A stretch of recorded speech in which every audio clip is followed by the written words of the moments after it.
इतना वो मत जाओ। नाम का ना बहुत सबसे बड़ा जो लेना देना है ना आपके प्रोफेशनल फील्ड से, ध्यान रखना है इस चीज को।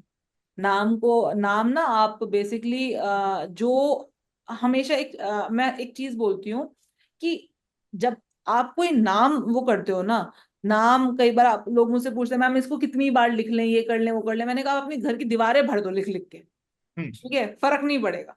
बिल्कुल, ट्रैवल भी कर रहा आपका हूँ। नाम आपकी बाहर की इमेज को दिखाता है। जैसे हम कहते हैं ना, कोई बिजनेस कर रहे हो आप, या कोई सर्विस कर रहे हो, कोई जॉब कर रहे हो, पैसा कमा रहे हो, आप इस धरती पर आकर जो भी मटीरियलिस्टिक चीजें एक्वायर कर रहे हो, ठीक है, वो कैसे एक्वायर करते हो? अगर आप अपने घर में बैठ के बहुत सुंदर सुंदर सी किताबें लिखोगे, बहुत अच्छी किताबें लिखोगे, तो आपको पैसे मिलेंगे? नहीं मिलेंगे ना। आपको पैसा कमाने के लिए उसको बाहरी दुनिया में भेजना पड़ेगा। आप अपने घर पर बैठकर बहुत जबरदस्त काम कर रहे हो जिसका किसी को नहीं पता, आपको पैसा आएगा? नहीं आएगा ना। आपको उसको बाहरी दुनिया में भेजना पड़ेगा। तो आप अपने घर में बैठ के बहुत अच्छी जॉब कर रहे हो लेकिन जब तक आप बाहरी दुनिया में जाकर जॉब नहीं करोगे। अब मैं कहता हूँ, उसे आप टीचर हो, आप अपने घर में बैठकर पढ़ाए जा रहे हो, पढ़ाए जा रहे हो, बच्चा कोई सामने नहीं है, कुछ नहीं है, ठीक है, ना ही कहीं पर वैसे पढ़ा रहे हो, पैसे आएंगे? नहीं आएंगे ना। तो सिंपल सी बात है, जब हम बात करते हैं टू अर्न वेल्थ और टू अर्न मनी, तो हम बहुत ज्यादा इंपॉर्टेंट हो जाता है हमारे लिए दुनिया। और अगर आपने अपना नाम बदल लिया और अपने घर की दीवारें भर डाली अपने नाम से, तो आपको आपकी वेल्थ पे कोई फर्क पड़ेगा? कुछ फर्क नहीं पड़ेगा, जब तक वो दुनिया को नहीं दिखाई देगा। एक फ्रीक्वेंसी होती है, एक रेडियो फ्रीक्वेंसी होती है, जब हमारी फ्रीक्वेंसी और वो फ्रीक्वेंसी मैच करती है तो हम रिसीव करते हैं। यही सारी चीजें मंत्रों में भी लगती हैं, और यही सारी चीजें आपके नाम में भी लगती हैं, ठीक है। तो जब अगर आप वेल्थ के लिए काम कर रहे हो, तो वेल्थ तभी जनरेट होगी जब आपका नाम बाहर दुनिया में दिखाई देगा। पहले के जमाने में हमारा नाम इतना इंपॉर्टेंट इसलिए नहीं होता था क्योंकि पहले के जमाने में ना हमारा नाम की स्पेलिंग पढ़ी नहीं जाती थी, बहुत rare of the rarest time पर हमारे नाम की स्पेलिंग पढ़ी जाती थी। लेकिन आज के समय पर हर कोई नाम के स्पेलिंग के लिए इतना ज्यादा फोकस इसलिए कर रहा है क्योंकि आज हम उस समय में हैं, उस काल में है जिस काल में आपके नाम की स्पेलिंग बोली नहीं जाती है, मतलब आपका नाम इतनी बार बोला नहीं जाता है जितनी बार आपके नाम की स्पेलिंग पढ़ी जाती है। और जब बाहर की दुनिया से आपके नाम की स्पेलिंग का इंट्रैक्शन होता है, तो वो आपकी वेल्थ के ऊपर इम्पैक्ट डालती है। इस वजह से जब आप नाम चेंज करते हो और आप जब बाहर की दुनिया में हर तरफ अपना नाम चेंज कर लेते हो, तो सबसे ज्यादा इम्पैक्ट आपकी वेल्थ पर पड़ना होता है। अगर कोई अपना हेल्थ के लिए नाम चेंज करा रहा है ना, केवल अपनी हेल्थ के लिए, तो वो अपने नाम को अपने डायरी में लिखता रहे, लिखता रहे, लिखता रहे, लिखता रहे, लिखता रहे, उसकी हेल्थ के ऊपर इम्पैक्ट आएगा। लेकिन हम most of the time, in fact 99.99% of the time लोग अपनी वेल्थ के लिए अपना नाम चेंज कराते हैं। और उनका वेल्थ के ऊपर इम्पैक्ट सिर्फ तभी पड़ेगा जब वो बाहर की दुनिया से संपर्क में आएगा। उनके नाम की स्पेलिंग, जब बाहर की दुनिया को उनकी नाम की स्पेलिंग दिखाई देगी। पहले के जमाने में लोग सिर्फ पॉलिटिशियंस होते थे, कहते हैं उसे, मूवी स्टार्स होते थे, ये लोग अपने नाम की स्पेलिंग चेंज कराते थे क्योंकि इनके नाम की स्पेलिंग पढ़ी जाती थी, छापी जाती थी, लिखी जाती थी, सर्कुलेट होती थी दुनिया में। आज की डेट में आप उस युग में रह रहे हैं जहां पर आपके नाम की स्पेलिंग भी सबको बिना आपके दिखाए दिख रही है। आपके व्हाट्सएप पर है, आपके फेसबुक पर है, आपके इंस्टाग्राम पर है, आपके ट्विटर पर है, नहीं तो आपके जीमेल आईडी में है, आपके जीमेल पर है, आप नीचे लिखते हो ना regards this so and so, वहां पर है। जहां पर भी आप चाहो ना चाहो, लेकिन आपकी नाम, अरे आपकी नाम की स्पेलिंग यहाँ पर भी डिस्प्ले हो रही है, आप सबके नाम की स्पेलिंग यहाँ डिस्प्ले हो रही है। तो समझो इस बात को कि आज हम उस दुनिया में रह रहे हैं जहां पर हमारा नाम बड़ा इंपॉर्टेंट हो गया है। नहीं तो पहले के जमाने में नाम की स्पेलिंग इतनी इंपॉर्टेंट थी नहीं, नॉर्मल लेमैन के लिए। इसीलिए कहा गया कि काल, स्थिति, परिस्थिति, ये सारी चीजें देखते हैं जो कोई हम उपाय बता रहे होते हैं। तो आज की डेट में वेल्थ को, आ, वेल्थ के लिए, पैसे के लिए सबसे इंपॉर्टेंट चीज हो गई है नाम। हाँ जी, चलिए जी। हाँ जी, और क्वेश्चन बताइए। हाँ जी, साईं जी बताइए। मैम मेरा एक बेसिक क्वेश्चन है, अभी जो आपने हाँ, मंत्रों के बारे में बताया ना, तो हमारी लग्न कुंडली मतलब लग्न राशि और फिर चंद्र राशि के अनुसार हर राशि के लिए कोई एक मंत्र हो सकता है ना? देखो हो सकता है, लेकिन फिर भी हम राशि के हिसाब से मंत्र ना करके, हाँ, हम्म। मैं गायत्री मंत्र क्यों बोल रही हूँ? कोई चीज ना अगर हमें बचपन से मिल जाती, जैसे गायत्री मंत्र हम सबको आता होगा, ठीक हम्म। है, हम सबको आता होगा गायत्री मंत्र। हम्म। कोई चीज ना हमें बचपन से मिल जाती है ना, तो हम कहते हैं ये तो ना नॉर्मल है, इसका ना हम्म। कोई ज्यादा महत्व नहीं है। क्योंकि अरे हमने तो बहुत, अरे हम तो बचपन में रोज स्कूल में हम वो करते थे, पढ़ते। गायत्री मंत्र करते थे, पापा ने सिखाया, मम्मी ने सिखाया, इसका कोई बहुत बड़ा महत्व नहीं है। हमें ये नहीं पता होता कई बार कि हमारे खुद के घर में ना खजाना छुपा पड़ा है। हम्म। कुछ कोयले की खान में वो एक हीरा छुपा पड़ा है जिसकी ना कोई कीमत नहीं है, हम्म। और वो है एक्चुअल में हीरा। तो गायत्री मंत्र ना वो हीरा है। गायत्री मंत्र, सबसे पहली चीज तो एक चीज समझ लो, गायत्री मंत्र के बारे में आपने जितना भी सुना है ना, वो आपने उसका 1% सुना है केवल। हम्म। 99.99% छुपा रखा है। आपको वो रियलाइज होगा जब आप करना स्टार्ट करो। आपको लगेगा यार गायत्री मंत्र तो बोला था कि ये गायत्री मंत्र तो सिर्फ और सिर्फ हमारी मेंटल एनर्जी। को बढ़ाता है, हमारे लिए पढ़ाई के लिए अच्छा है, ये है वो है, लेकिन नहीं, झूठ बोल रहे थे वो लोग, एक्चुअल में झूठ बोल रहे थे। क्यों? क्योंकि गायत्री मंत्र की जितनी गजब की पावर है ना, अगर उसको उसको एक्सप्लोर करने को ही निकले ना, तो उसको समझ में आएगा कि गायत्री मंत्र एक्चुअली में वो कोयले की खान में छुपा हुआ वो हीरा है जिसको हमने कभी देखा ही नहीं। हमको लगा यार ये तो नॉर्मल है, ठीक है, इससे ऐसे इतना कोई, इसमें कोई बहुत बड़ी बात नहीं है। गायत्री मंत्र का जो सबसे ज्यादा इम्पैक्ट पड़ता है ना, वो इंसान की उस पर्टिकुलर चीज पर पड़ता है जो पूछने के लिए आपसे हर बार इंसान आता है। हम्म। उसकी फाइनेंशियल वेल्थ, उसकी है। मेंटल हेल्थ, उसकी फिजिकल हेल्थ। ये तीन चीजें जो सबसे इंपॉर्टेंट, जो जो इंसान आपसे पूछने के लिए आता है, ये इन तीनों चीजों को इम्प्रूव करता है। आज की डेट में साइंटिस्ट प्रूव कर रहे हैं कि गायत्री मंत्र, क्योंकि पानी में ना, पानी में फॉर्मेशंस होती हैं, और वो पानी में फॉर्मेशंस वो उन्होंने कैप्चर करने का एक मशीन बनाई है। आप जाकर देखना, यूट्यूब पर बहुत बार इंफॉर्मेशन मिलेगी, नहीं तो गूगल पर बहुत बार इंफॉर्मेशन मिलेगी। और चीजों, मतलब रिसर्च हो रही है कि जब गायत्री मंत्र बोला जाता है तो वो ना एक श्रीयंत्र जैसी आकृति बनती है पानी में। तो श्रीयंत्र जैसी आकृति क्यों बन रही है? श्रीयंत्र तो मनी के लिए होता है, लेकिन हमें तो बताया नहीं गया कभी भी कि गायत्री मंत्र को आप अपनी फाइनेंशियल प्रोस्पेरिटी को इंक्रीज करने के लिए यूज कर सकते हो। हमें तो हमेशा ये सिखाया गया कि इससे तो बुद्धि बढ़ती है, बुद्धि का विकास होता है। तो श्रीयंत्र की आकृति क्यों बन रही है? There are such so many things जो कि हिडन है। डोंट गो कि मैं अपनी राशि से कोई मंत्र निकालूं, क्योंकि हर मंत्र का ना कुछ पॉजिटिव और कुछ नेगेटिव इफेक्ट है। लेकिन केवल और केवल गायत्री मंत्र एक ऐसा चाबी है जिसका कोई नेगेटिव इफेक्ट नहीं है। और अगर आपको किसी राशि का भी मंत्र करना होता है ना, तो जो कई बार होता है, पंचाक्षरी मंत्र होते हैं, साताक्षरी मंत्र होते हैं, हर किसी का ना एक पर्टिकुलर रिजल्ट आता है। तो आप हर मंत्र मत करो, क्योंकि उसको आपको पता नहीं है वो कहाँ पर जाकर मंत्र, ऐसा नहीं होता कि मंत्र हमेशा हमेशा ही वो है। मंत्र, तंत्र, जो गलत तांत्रिक विद्या होते हैं उसमें भी मंत्र ही यूज किए जाते हैं। तो आपको नहीं पता कि कौन सा मंत्र आपके ऊपर कैसा इंपैक्ट डाल देगा। लेकिन गायत्री मंत्र एक ऐसा मंत्र है जो आपकी आपकी पूरी लाइफ में आपको बहुत अच्छा धन, सुख, संपत्ति, फिजिकल हेल्थ सब कुछ देगा।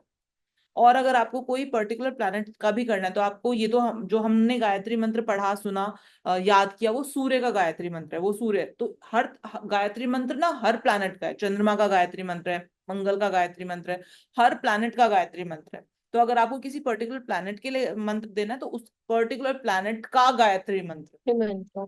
करवाओ। लेकिन फिर भी मैं बोलूंगी सूर्य का गायत्री मंत्र सबसे ज्यादा इंपैक्टफुल इस वजह से है क्योंकि सूर्य राजा है। हम्म। और आपका सूर्य कहीं पर भी बैठा हो, फर्क नहीं पड़ता इस बात से। देखो, राजा कहीं पर भी बैठा हो, अगर आप उसको खुश रखोगे तो खुश रखेगा। वो आपको खुश रखेगा। सिंपल सी बात है। राजा कहीं पर भी बैठा, राजा अगर बाजार में भी निकला है ना बिना उसके, तो आप उसकी पावर कम मत समझना। माना हम्म। राजा सबसे ज्यादा पावरफुल दिखाता है, दिखता है, दुनिया को दिखाई हम्म। देता है जब अपनी राजगद्दी में बैठा होता है, एरीज में बैठा होता है। ठीक है, फर्स्ट हाउस में आकर एरीज में बैठ गया, वो सबसे ज्यादा पावरफुल है, वो दिखाई देगा। लेकिन आप उसकी पावर कहीं पर भी कम नहीं समझोगे। ठीक है, चलिए। हाँ। Thank you. गायत्री मंत्र जो है उसको जैसे सुबह सुबह हम लोग सो के जैसे ही उठते हैं तो बेड पे बैठे बैठे पढ़ा जा नहीं, सकता? कभी भी नहीं। नहीं, मैंने कहा ना, राजा के सामने आप कैसे जाते हो? आप पूरे समझो, ध्यान के राजा है तो उसको राजा वाला वो देना हम्म, पड़ेगा।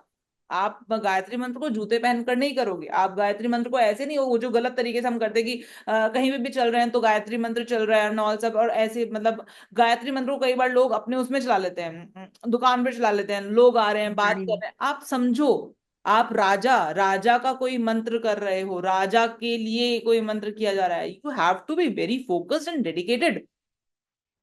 अदरवाइज राजा गुस्सा भी हो जाता है और वो भी प्रॉब्लम भी क्रिएट करता है। कभी भी गायत्री मंत्र को विदाउट एक प्रॉपर उसमें नहीं करना चाहिए कि सिंपल सी बात है, आपने गायत्री मंत्र कोशिश करो 5 से 7 के बीच में हो जाए तो बहुत अच्छी बात है, क्योंकि 5 से 7 के बीच में ना सूर्य पहले घर में आता है। जब भी कोई बच्चा 5 से 7 के बीच में पैदा होगा तो देखना उसका सूर्य पहले घर में होगा। ठीक है, तो 5 से 7 के बीच में सूर्य अपने सबसे ज्यादा पावर में, मतलब सबसे ज्यादा बेस्ट पोजीशन में है। उसके बाद अगर आप उठे हो, उठकर आपको नहा धोकर तरीके से अपने एक आसन पर बैठकर, जरूरी नहीं है वो आसन आपका पूजा घर के सामने हो, आप कहीं पर भी अपना साफ आसन पर बैठकर साफ कपड़े पहनकर गायत्री मंत्र करने जा रहे हो। अपने आप को प्रिपेयर करोगे। आप पहले आप अपनी सांसों को अंदर लोगे, रोकोगे, होल्ड करोगे और उसके बाद जाने दोगे। 5 से 10 बार आपको अपनी सांसों को ऐसे इनहेल करना है, होल्ड करना है, जाने देना है। आप प्रिपेयर कर रहे हो अपनी बॉडी को कि वो गायत्री मंत्र को एब्जॉर्ब कर सके।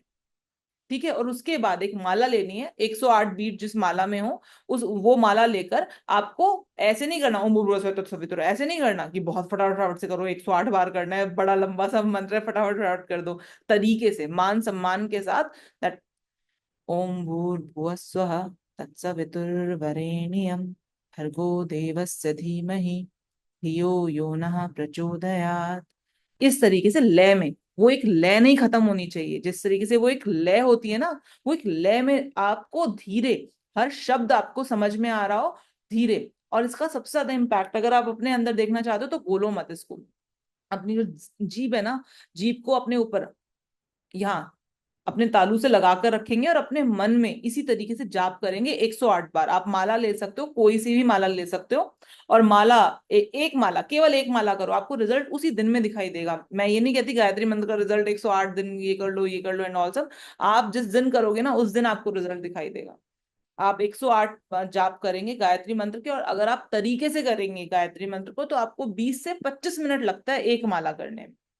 सिर्फ एक माला करो, मत करो बहुत ज्यादा माला, पूरे दिन हमको बैठ के माला नहीं करनी, सिर्फ एक माला करेंगे, 108 मंत्र 108 बार बोलेंगे, एक बार करेंगे, एक माला करेंगे, तरीके से करेंगे। और उसके बाद 108 मंत्र जब आपने जाप कर लिया तो तुरंत नहीं उठ जाना अपने आसन से, उस आसन पर बैठना है 10 मिनट, और उस 10 मिनट में आप कुछ भी कर सकते हो। लाइक अगर आपने पहले मेडिटेशन नहीं की है तो आप उस समय पर अपनी सांसों पर ध्यान दे सकते हो कि आपकी सांसें आ रही हैं और जा रही हैं। अगर आपने मेडिटेशन पहले कर लिया तो आप मैं हनुमान चालीसा कर लेती हूँ, उसके बाद की मैं हनुमान चालीसा पढ़ लेती हूँ। कभी सुंदरकांड का पाठ करना होता है तो वो एक अलग बात है, लेकिन हनुमान चालीसा पढ़ लेती हूँ तो 10 मिनट। बेसिकली आइडिया ये है कि गायत्री मंत्र करते ही एकदम नहीं उठा जाता, गायत्री मंत्र करने के बाद उसी आसन पर 10 मिनट बैठा जाता है। तो ये पूरा का पूरा ये जो प्रोसेस है ना, ये आधे घंटे का प्रोसेस है। आप इस तरह से इस प्रोसेस से करोगे, आपको उसी दिन गायत्री मंत्र का रिजल्ट दिखाई देगा। थोड़ा सा कई बार गायत्री मंत्र का बस एक ही छोटा सा जो डीमेरिट मुझे समझ में आया, हो सकता है ये मेरी भूल हो, लेकिन इतने सालों में जो मुझे समझ में आया, कई बार क्या होता है ना, आ, लोग कई बार सूर्य की एनर्जी हम बेसिकली रिसीव कर रहे हैं, तो एट टाइम्स लोग, जो मैंने देखा गायत्री मंत्र के बाद जो मुझे रिस्पॉन्सेस मिले कि मैम हाँ आप जो कह रहे थे वो सही है कि ये फाइनेंशियल वेल्थ तो इंक्रीज करता है, जो प्रॉब्लम थी शरीर में वो तो रिड्यूस हो रही है, लेकिन ना थोड़ा गुस्सा ज्यादा आ जाता है। थोड़ा सा गुस्सा थोड़ा सा एक लेवल पर, वो गुस्सा नहीं है, बेसिकली आपकी एनर्जी बढ़ रही है, आपकी बॉडी की एनर्जी बढ़ रही है, और आप उसको जब कंज्यूम नहीं कर रहे हो तो वो आपको लगेगा कि आपको थोड़ा गुस्सा आ रहा है। आप अगर अपनी एनर्जी को कंज्यूम करते चले जाओगे तो गायत्री मंत्र एक ऐसी एक ऐसा हीरा है जो एक्चुअल में हमको बचपन में दिखा दिया गया था, बता दिया गया था, लेकिन हमने एक्सप्लोर नहीं किया। हमें लगा क्योंकि ये हमें फ्री में मिल गया है अपने माँ बाप से, तो फ्री की चीज की तो कदर होती नहीं है। तो इस वजह से हमने उसको एक्सप्लोर ही नहीं किया। करके देखना और अपने रिजल्ट्स बताना। मैं अभी फिलहाल काफी लोगों को करवा रही हूँ और उनके रिजल्ट्स हम लोग डॉक्यूमेंट कर रहे हैं, फिर इस पर्टिकुलर चीज के ऊपर बात की जाएगी। ठीक है ना? चलिए। नमस्ते मैम। कौन? मैं मोनिका बोल रही हूँ, मोनिका। अभी आपसे न्यूमरोलॉजी स्टार्ट किया था। हाँ जी, बताइए मोनिका जी। इसके साथ साथ भृगु नाड़ी की फ्री क्लासेस और वो जो हाँ हाँ। था वो सब भी लिया, तो इंटरेस्ट मेरा बनता ही जा रहा था। अच्छा लग रहा है मुझे, लेकिन हाँ, लेकिन मुझे बहुत पहले से इंटरेस्ट था, मतलब 7th 8th 9th क्लास से। ओके। कभी न्यूमरोलॉजी की कॉपी बुक्स पढ़ लिया करती थी ऐसे ही, और पूछना पाछना बहुत अच्छा लगता था, पूछती रहती थी। लेकिन ये था कि कुछ नेगेटिव कोई बताता था तो वहीं छोड़ देती थी, कभी नहीं लिया मैंने। जैसे किसी ने मुझे बोला था कि बस जितना पढ़ना था आप पढ़ चुके हो, अब आगे आप कभी नहीं पढ़ पाओगे। तो मैंने बोला अरे जाओ ना, छोड़ो। मैंने उसको छोड़ा, लेकिन मैं अभी पीएचडी भी कर रही हूँ और दिल्ली यूनिवर्सिटी में हूँ। तो मैंने नेगेटिव कभी नहीं लिया, लेकिन हाँ मुझे इंटरेस्ट आता था। तो मैम एक तो कुछ क्वेश्चन थे मेरे, हाँ जी, मतलब बताइए। जैसे फॉर एन एग्जाम्पल मैं ये जानना चाह रही थी, जैसे हम लूशो ग्रिड बनाते हैं। एक तो आप अपना ना कैमरा ठीक कीजिए, आपका ना चेहरा आधा कटा हुआ आ रहा है। मैं मेरे को थोड़ी उलझन हो रही है। हाँ अब हाँ हाँ। अब आएगा। हाँ हाँ, हम बिल्कुल। लूशो ग्रिड बनाते हैं ना हम लोग, तो हम्म। मेरे को लगता है कि लूशो ग्रिड ना बैलेंस होना चाहिए। अच्छा। जैसे एक नंबर, जैसे ऊपर 9 है नीचे 1 है, तो 1 की फ्रिक्वेंसी बहुत ज्यादा है और 9 की फ्रिक्वेंसी कम है। तो जैसे आपने एलिमेंट्स भी पढ़ाए थे, फायर एलिमेंट्स, वाटर एलिमेंट्स, तो ऐसा नहीं है कि हमारी बॉडी में वाटर एलिमेंट भी ज्यादा हो जाता है और फायर एलिमेंट ना के बराबर हो जाता है। तो और एक चीज और मुझे लगती है कि जो नंबर हमारे पास है ही नहीं, तो यानी कि वो नंबर तो लेके हम पैदा ही नहीं है, मतलब उसकी एनर्जी तो हमारी बॉडी में थी ही नहीं कभी। तो क्या उसकी रेमेडी करने से वो एनर्जी हमें मिलती है, या फिर जो नंबर हमारे पास होते हैं हमें उन्हीं पे काम करना चाहिए, कम या ज्यादा करके, तो बाय बर्थ। आप एस्ट्रोन्यूमरोलॉजी तक आए हो अभी? जी। एस्ट्रोन्यूमरोलॉजी कर लिया आपने? जी हाँ, एडवांस वाला कोर्स किया। एस्ट्रोन्यूमरोलॉजी जिसमें हम लोग कि आप कौन से प्लैनेट्स के साथ पैदा हुए हैं। हाँ हाँ, वो किया वो किया। दोबारा करो। ये दोबारा करोगे तो अच्छा ये क्वेश्चन नहीं पूछोगे। अच्छा ठीक अच्छा। है, दोबारा करो उसको। ठीक है? ठीक है। फिर मैं अच्छा आपको एक चीज और। हाँ जी। अच्छा एक चीज और। हम्म जैसे हम लोग नाड़ी बनाते हैं, नाड़ी बनाकर भी हम अपने लकी नंबर्स निकालते हैं। हम्म। लेकिन नाड़ी बनाने से पहले भी आपने न्यूमरोलॉजी में हमें फ्रेंड्स एनिमी नंबर्स बताए थे। तो हमें लकी नंबर पे कॉन्सेंट्रेट करना चाहिए, ये फ्रेंड्स एनिमी नंबर भी वापस। देखो, एक चीज बताती हूँ मैं आपको। जो आपने जब आपने बेसिक कोर्स किया होगा ना, वहां पर हम लकी और अनलकी बोलते जरूर हैं, लेकिन वो होते कंपैटिबल नंबर्स। कंपैटिबल नंबर्स का मतलब क्या होता है कि ये चीज आपके लिए कंपैटिबल है। लेकिन लक, लक बहुत बड़ी चीज है, बहुत बड़ी चीज है। लक, लक का मतलब है भाग्य, भाग्य का सहारा मिल जाना। ठीक है? अब आप भी मान लीजिए, आप भी 3 तारीख को पैदा हुई, मैं भी 3 तारीख को पैदा हुई। हो सकता है कि वही चीज आपके लिए भी भाग्य कारक हो जो मेरे लिए भाग्य कारक हो। नहीं हो सकता। आप समझो ना। आप हम ना न्यूमरोलॉजी से उठ के, जब हम मैंने एस्ट्रोन्यूमरोलॉजी पढ़ाना ही क्यों शुरू किया, क्योंकि मुझे लगा कि यार ये जो बहुत ऊपरी ऊपरी चीज हो रही है, ये इसको इसको और थोड़ा डेप्थ में लेकर चलते हैं। जिसको नहीं एस्ट्रोलॉजी नहीं भी सीखनी है, उसको भी न्यूमरोलॉजी की थोड़ी तो डेप्थ समझ में आए, मतलब न्यूमरोलॉजी आ कहाँ से रही है। ठीक है? तो उसको ऊपर ऊपर से सीखने की बजाय हम थोड़ा सा डीप में चले जाए। तो जैसे ही हम थोड़ा डीप में जाते हैं, हमें समझ में आ जाता है कि अच्छा, ये व्यक्ति जो 3 तारीख को पैदा हुआ और ये जो व्यक्ति 3 तारीख को पैदा हुआ, दोनों में क्या फर्क है। बेसिक फर्क क्या है दोनों में। ठीक है? इस व्यक्ति का, जिस व्यक्ति का ड्राइवर नंबर 1 कंडक्टर नंबर 9 है, मुकेश अंबानी, और ये जो व्यक्ति है, इसका भी ड्राइवर नंबर 1 कंडक्टर नंबर 9 है, ये जो मिस्टर एक्स है, ये इतना सक्सेसफुल क्यों नहीं है जितना ये मुकेश अंबानी सक्सेसफुल है। आप समझ रहे हो? हमें ये चीज समझ में आने लग जाती है, डेप्थ समझ में आने लग जाती है जैसे ही हम एस्ट्रोन्यूमरोलॉजी के अंदर जाते हैं। और उसके बाद हम ये कह सकते हैं कि ये उसके लिए भाग्य कारक है। ये पर्टिकुलर व्यक्ति अगर ये काम करेगा तो इसके लिए भाग्य कारक ये है, और इसके लिए भाग्य कारक ये है। भाग्य इज कंप्लीटली भाग्य ना छोटी चीज नहीं है, भाग्य बहुत बड़ी चीज है, बहुत बड़ी चीज है। तो भाग्य कारक प्लैनेट भी हम जब लोगों का देखेंगे तो हम सिंपली किसी का नंबर देखकर उसका लकी नंबर नहीं बताएंगे, हम उसका कंपैटिबल नंबर तो बता सकते हैं कि अगर आप ड्राइवर नंबर 1 हो तो आपका 8 के साथ नहीं बनेगी, कंपैटिबल नहीं होगी। लेकिन हो सकता है कोई एक व्यक्ति जो 1 तारीख को पैदा हुआ है उसके लिए भाग्य कारक, उसकी जो भाग्य की जो चाबी है वो 8 नंबर से खुल रही हो सकता है, बिल्कुल ऐसा हो सकता है। ठीक है, तो कंपैटिबिलिटी वहां पर, अगर मैं आपको उस बेसिक कोर्स में कंपैटिबिलिटी कहती तो आपको समझ नहीं आ पाता। ठीक है, जैसे मैंने अभी आपने सुना होगा, मैंने बोला जो लोग पहले वैदिक कर चुके हैं ना, मैं उनको दोबारा से बोल रही हूँ कि अभी जो वैदिक का कोर्स होगा ना, ऑल्दो ये मुझे पता है कि जो लोग कर चुके हैं वो दोबारा से आते हैं और वो दोबारा भी प्रॉपर उसी माइंडसेट से सुनते हैं, अच्छे तरीके से सुनते हैं, बढ़िया। मेरे को अच्छे लोग ही मिलते हैं हमेशा, मेरे सामने हमेशा अच्छे लोग रहते हैं।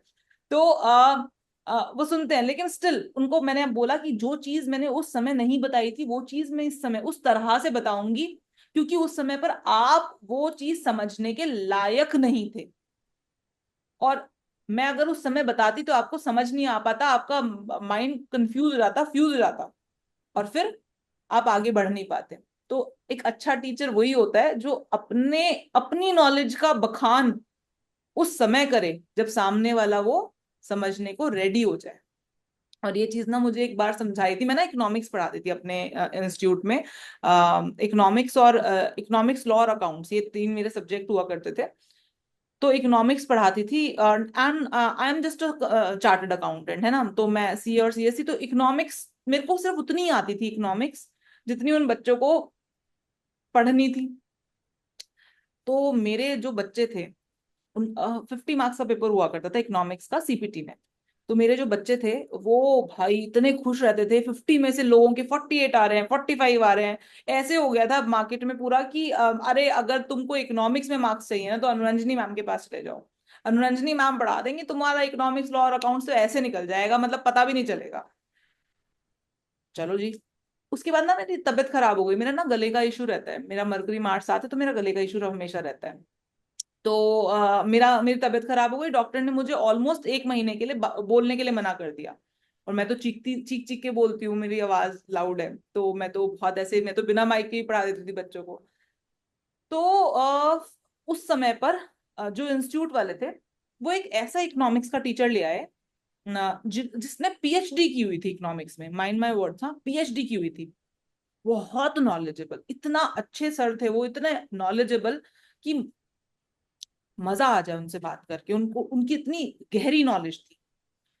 बच्चे 1 महीने में ना इंस्टीट्यूट छोड़ छोड़ के भागने लगे मेरे पास, कॉल्स पे कॉल्स, मैम आप ठीक हो जाइए प्लीज, मैम आप ठीक हो जाइए, हमारे एग्जाम्स में 3 महीने, आप लास्ट का 1-2 महीना भी पढ़ा देंगे ना हमको चलेगा, हम ये कर लो। एंड मैं समझ नहीं पा रही थी कि मेरे को उतनी इकोनॉमिक्स भी नहीं आती है, मेरे को सिर्फ उतना ही आता है जितना, मतलब मेरे को जितना मैंने पढ़ा है या जो भी है। ये बच्चे पीएचडी इकोनॉमिक्स, इतना बढ़िया टीचर ढूंढ के दिया इनको इंस्टीट्यूट ने, पागल, इनको समझ नहीं आ रहा। फिर एक दिन आउट ऑफ क्यूरियोसिटी मैं जाकर क्लास में बैठ गई, मतलब करीब 500-600 बच्चों की क्लास हो गई थी, मैं हॉल में लास्ट में जाकर बैठ गई, पढ़ा कैसे रहे। And then I got to know उनका नॉलेज ये था, यहाँ था उनका नॉलेज, बच्चों का नॉलेज यहाँ था, वो उस गैप को फुलफिल नहीं कर पा रहे थे, बस that is the problem. He is very very knowledgeable but वो उस गैप को फुलफिल नहीं कर पा रहे थे। मैंने सर को बोला सर अपनी ऑडियंस को जानो, उन बच्चों के लेवल को जानो, उन बच्चों का लेवल एबीसीडी वाला है, आप उनको XYZ पर ले गए हो, वो बीच का गैप फुलफिल नहीं कर पा रहे हैं, आप उनको कहानी बनाकर समझा दो। ठीक है, आप मत सोचो कि अरे ये तो इसके एक्सेप्शन, आप उनको उनको एक्सेप्शन जानने नहीं है, अभी अभी उनको बेसिक तो समझाओ, उनको बेसिक नहीं पता। आपको, आप अपने लेवल से उतर के जब तक आप उनके लेवल पर नहीं आओगे आप कभी भी नहीं समझा पाओगे। तो कोई भी इंसान, जब मैं आपको बेसिक न्यूमरोलॉजी समझा रही थी ना, सिखा रही थी, that is the main thing. आप आगे आते हो, पढ़ते हो, फिर आप बोलते हो कि अरे वो भी गलत नहीं था, लेकिन वो कंपैटिबिलिटी थी। लेकिन अगर उस समय पर मैं आपको कंपैटिबिलिटी और लक का समझाने लग जाती ना, आप वहीं छोड़ देते, आप कहते नहीं यार नहीं समझ में आ रही, छोड़ो यार, ये मेरे, this is not my cup of T. तो वो जो चीज होती है, मैं हमेशा ये जरूर देखती हूँ कि जब मैं कोई क्लास कराती हूँ, सामने वाले जो मेरी ऑडियंस है ना वो कौन से लेवल पर है, मैं उनके लेवल पर उतर जाती हूँ और उसके बाद फिर बोलती हूँ। मैं ये सोचती नहीं कि मुझे कितना आता है कितना नहीं आता, मैं वो लेवल पर नीचे आ जाती हूँ। यही समझाऊंगी, इतने से ही समझाऊंगी। तो समझो इस बात को। तो जैसे जैसे आप धीरे धीरे करके पढ़ते जाओगे ना आगे आगे, तो आपको समझ में आता जाएगा कि उसका क्या मतलब था और आगे जो हमने पढ़ा उसका क्या मतलब था। कभी भी चीजों में ना ऐसे क्लैश नहीं होते हैं। इट्स जस्ट दैट कि हमको कई बार चीज समझ नहीं आ पा रही होती है। जैसे कि एक एग्जांपल लेती हूँ। एक बहुत बहुत गजब की बुक है, बृहत्पराशर होरा शास्त्र।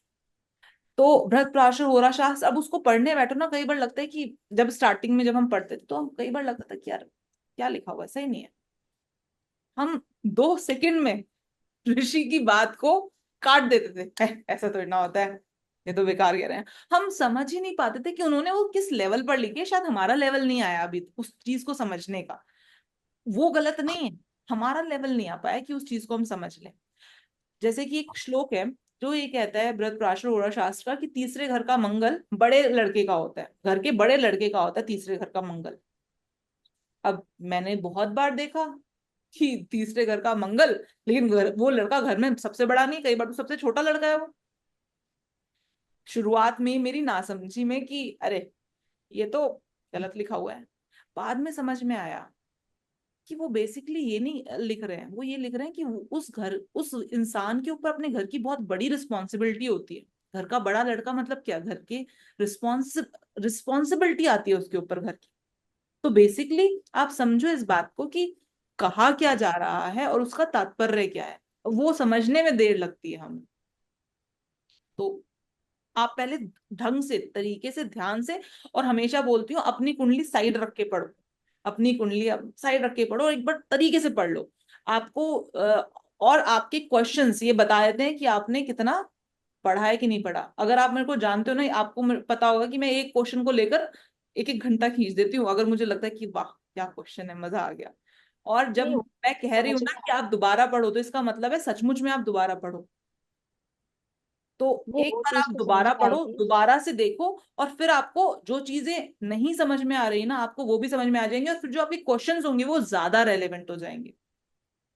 नहीं ठीक है। मैम, वो जैसे मेरा भी देखे मैंने इतना मुझे नहीं पर्टिकुलर पता, लेकिन मेरा 10th हाउस मकर राशि का लग्न राशि है, राइट, और उसमें केतु बैठा है।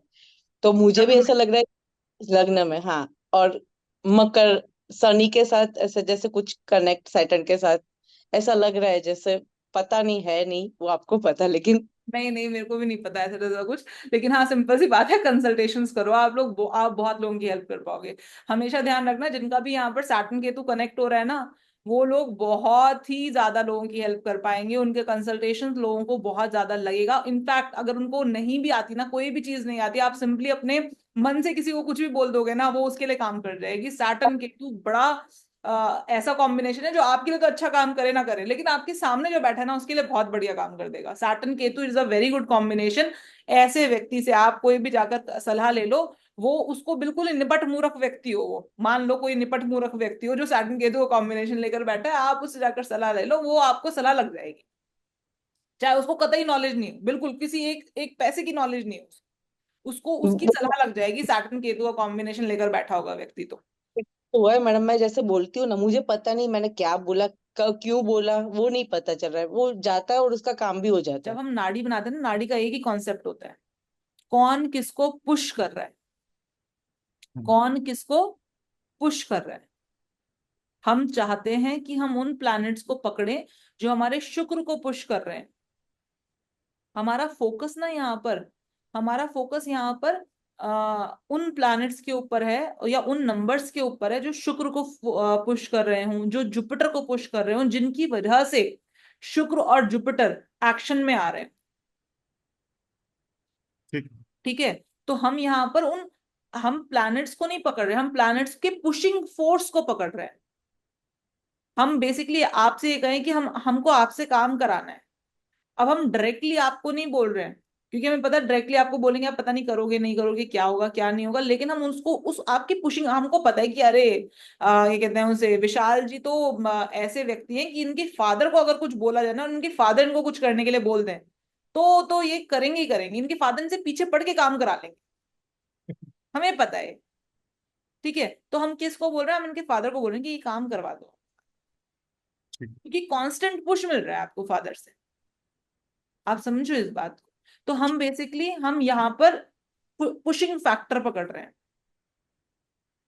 ठीक है, और भी मैम मेरे क्वेश्चन है कुछ, पूछिए पूछिए। बिकॉज मुझे टाइम नहीं मिलता है। आपकी जो क्लासेस मोस्टली होती है मॉर्निंग के टाइम में होती है, हाँ, और एज ए टीचर मेरे लिए मुश्किल हो जाता है मॉर्निंग के कोई नहीं टाइम। कोई नहीं, आप बताइए, पूछिए बताइए। एक मैम आपने एक और चीज बोली थी विल प्लान के बारे में, कि जब कि जो भी 1999 से पहले जितने भी पैदा हुए हैं, अगर उनकी विल प्लान के अंदर, सॉरी विल प्लान का नहीं कह रहा हूँ, बट 9 और 1 अगर 1 टाइम आ रहा है तो वो उतना स्ट्रांग नहीं माना जाता है। नहीं मान रहा था। लेकिन अगर साथ में 5 भी आ गया है उसमें, तो 9-5-1 का कॉम्बिनेशन बन गया, तो विल प्लान हम स्ट्रांग मानेंगे या नहीं मानेंगे?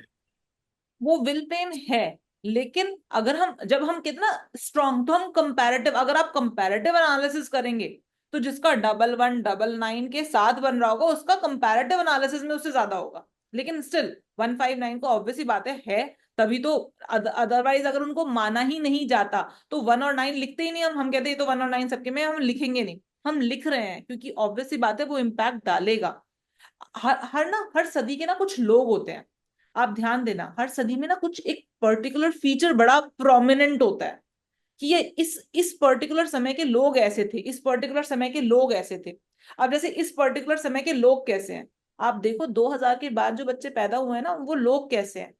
वो 1999 तक जो लोग पैदा हुए थे वो लोग कैसे थे, वो लोग ही वैसे थे कि आपका मुझे आज भी ध्यान है, हमारे घर बच्चे थे हम, हमारे घर के नीचे झगड़ा हो रहा था 2 बजे रात के।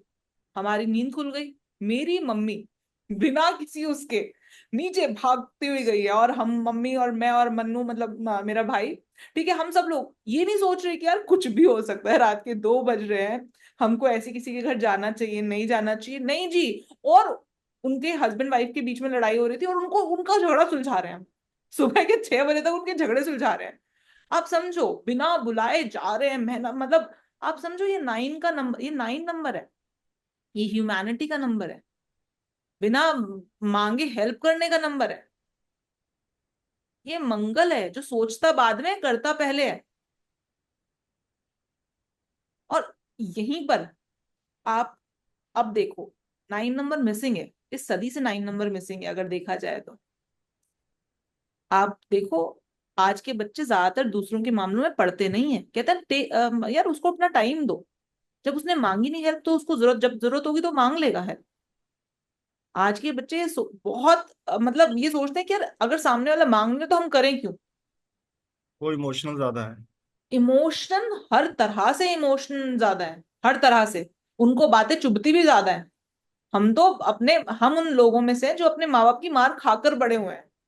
आजकल के बच्चों को आप मारो, उनके इमोशनल सिस्टम हिल जाते हैं। हमारे इमोशनल सिस्टम हिलते ही नहीं थे। 9 नंबर बहुत अधिक था, हर किसी में था। आप समझ रहे हो। वो ऐसे, ये लोग ऐसे थे जो कि सुबह मार खाया शाम तक 1 घंटे में ठीक हो जाते थे, आधे पौने घंटे में, 15-20 मिनट में भी ठीक हो जाते थे। ये 9 नंबर की अधिकता थी। हम मन में बात दबा कर रखते थे, मम्मी ने मारा था, भूल भी जाते थे, हर 10 मिनट बाद भूल जाते थे यार। भाई बहन में लड़ते थे हम, 10 मिनट बाद भूल जाते थे, चल ठीक है, चल आगे चल। आप 2 नंबर की अधिकता होने से क्या हो रहा है, इमोशन हर तरह के ज्यादा है, रेज ज्यादा है, मतलब इमोशन दबा के रख रहे हैं, निकाल रहे हैं तो बहुत ज्यादा निकाल रहे हैं। तो ये बेसिकली हर सदी का ना एक वो होता है। तो 159 जैसे आपने बोला 159 है, अब 159 है माना जाएगा वो, लेकिन हम कंपैरेटिव एनालिसिस जब करने पर आएंगे तो जिसका 1199 होगा और फिर साथ में 5 होगा तो उसका ज्यादा स्ट्रांग माना जाएगा। नहीं, वो इसलिए पूछ रहा हूँ ना, क्योंकि हम लोग ये कहते हैं कि जिसका 9-5-1 है तो वो दे ought टू बी सक्सेसफुल, कि वो सक्सेसफुल होंगे, मतलब नहीं, नॉर्मली मैं ना, होंगे। सुनो सुनो सुनो, मार्क ऑफ सक्सेस का मतलब ये होता है कि उठ के खड़े हो जाने की क्षमता। हाँ, सक्सेसफुल होंगे नहीं होंगे बहुत सारी चीजें और भी डिपेंड करती हैं, लेकिन एक व्यक्ति जो कि गिर गया और उसके बाद उसको लगा अब जीवन में और कुछ है नहीं, मैं कर नहीं पाऊंगा आगे, कुछ हो नहीं पाएगा आगे, क्या वो जीवन में कभी भी सक्सेसफुल हो पाएगा? नहीं हो पाएगा। 159 हमें वो ताकत देता है कि गिर गए हैं उठ के दोबारा खड़े हो जाएंगे। ठीक है, हार गए हैं लेकिन उठ के दोबारा से वो जो कहते हैं ना, स्ट्रॉन्ग, आप किसी का स्ट्रॉन्ग 159 देखो, सब कुछ खत्म हो गया, अगले दिन से बंदा दोबारा स्टार्ट कर देता है, क्या करेंगे, दोबारा करते हैं। This is called mark of, इसलिए इसको मार्क ऑफ सक्सेस बोला गया, क्योंकि सक्सेस के लिए ना हार बड़ी जरूरी है। हम्म। कोई भी व्यक्ति जो सक्सेसफुल हुआ है, उससे ये तुम्हें उसकी सक्सेस दिखाई दे रही है, उससे पूछ के देखो वो कितनी बार हारा है, लेकिन वो आज सक्सेसफुल इसलिए हुआ है क्योंकि वो तो हार गया, लेकिन उसने उसने नहीं माना कि मैं हार गया, वो गिरा और गिर के दोबारा खड़ा हो गया। That is called mark of success, कि इन लोगों के अंदर वो शक्ति है, वो स्टामिना है। चलो स्टार्ट करते हैं, रीस्टार्ट करते हैं। और मैम एक और क्वेश्चन है मेरा। हाँ जी। जैसे किसी के लोशो ग्रिड में 5 और 6 है, हाँ, 4 मिसिंग है, ठीक है, 5 और 6 तो से 4 मिसिंग है, ठीक है। 4 मिसिंग है तो मीन्स उसका राजयोग नहीं बन रहा है उस केस में, हाँ, ठीक है। तो लेकिन अगर उसका वो जो 4 है वो यूनिवर्सल स्पोर्ट नंबर से आ गया हाँ तो समहाउ, बिल्कुल बन रहा है। तो फिर हम लोशो ग्रिड के अंदर मीन्स की यूनिवर्सल स्पोर्ट नंबर कितना परसेंट तक इफेक्टिव है? 10%, 20, 30, हाउ पूरी मच? तरीके से इफेक्टिव है, लोशो ग्रिड में ले लिया वो पूरा इफेक्टिव है। संगीता जी बताइए। Hello ma'am. हेलो, जय श्री राम। जितनी बार आपको सुनते हैं उतनी बार मंत्र मुग्ध हो जाते हैं कि हाँ हाँ ये भी करना चाहिए, वो भी करना चाहिए। ये भी अच्छा है। वैसे हर बार लिंक से जुड़ती नहीं हूँ, लेकिन आज मन हुआ कि नहीं जुड़ते हैं। जैसे ही जुड़ी तो गायत्री मंत्र आया, तो मैंने बोला हाँ आज मुझे ये मैसेज था कि गायत्री मंत्र करना है और मैं करूंगी। मैम मुझे दिवाली रेमेडीज आप जो करते हो या कभी करवाते हो, तो मैम वो कब आएगी? आई एक मीन मैंने वीडियो, इन लोगों ने मेरे से जबरदस्ती शूट करवा ही लिया, मतलब मेरे पीछे पढ़ पढ़ के डाला नहीं अभी तक। वो मुझे नहीं पता है, मैं शायद तो कोई हो ग्रुप में सकता है हूँ कि या नहीं। कल या परसों में डल जाए, लेकिन डल जाएगा, वो वीडियो आ जाएगा। हाँ, क्योंकि हर दिवाली में वेट करती हूँ कि अच्छा इस बार दिवाली में मैम ने क्या रेमेडीज दी, क्या करना है पर तो हमें। बहुत ही अच्छी वीडियो बनी है, मतलब बोल के बनी है, करके नहीं बनाई, लेकिन हाँ बोल के बनाई है और बताया है उसमें सारी चीजें, और गायत्री मंत्र का उसमें भी वो है, कनेक्शन है ओ हाउ नाइस, हाउ नाइस। है ना। आपका वो क्वेश्चन से क्या है, निकला। अभी बताइए, क्वेश्चन पूछिए। हाँ मैम, जैसे एक किसी का था, उनका कुछ समझ में नहीं आया मुझे, कि हम्म। ना उनके जो ग्रिड था, लिशो ग्रिड, उसमें दो ना, समझ लीजिए 3 बार आ रहा है। 2-3 बार आ रहा है, ठीक है। हाँ हाँ, उनका जो वो नाम शुरू से यूज कर रहे हैं, उसका भी टोटल 2 ही है। हाँ। और वो मतलब उनको दो बहुत टकरा रहा है, वो जिस घर में रह रहे हैं वो फ्लैट नंबर भी 2 ही है, ठीक है।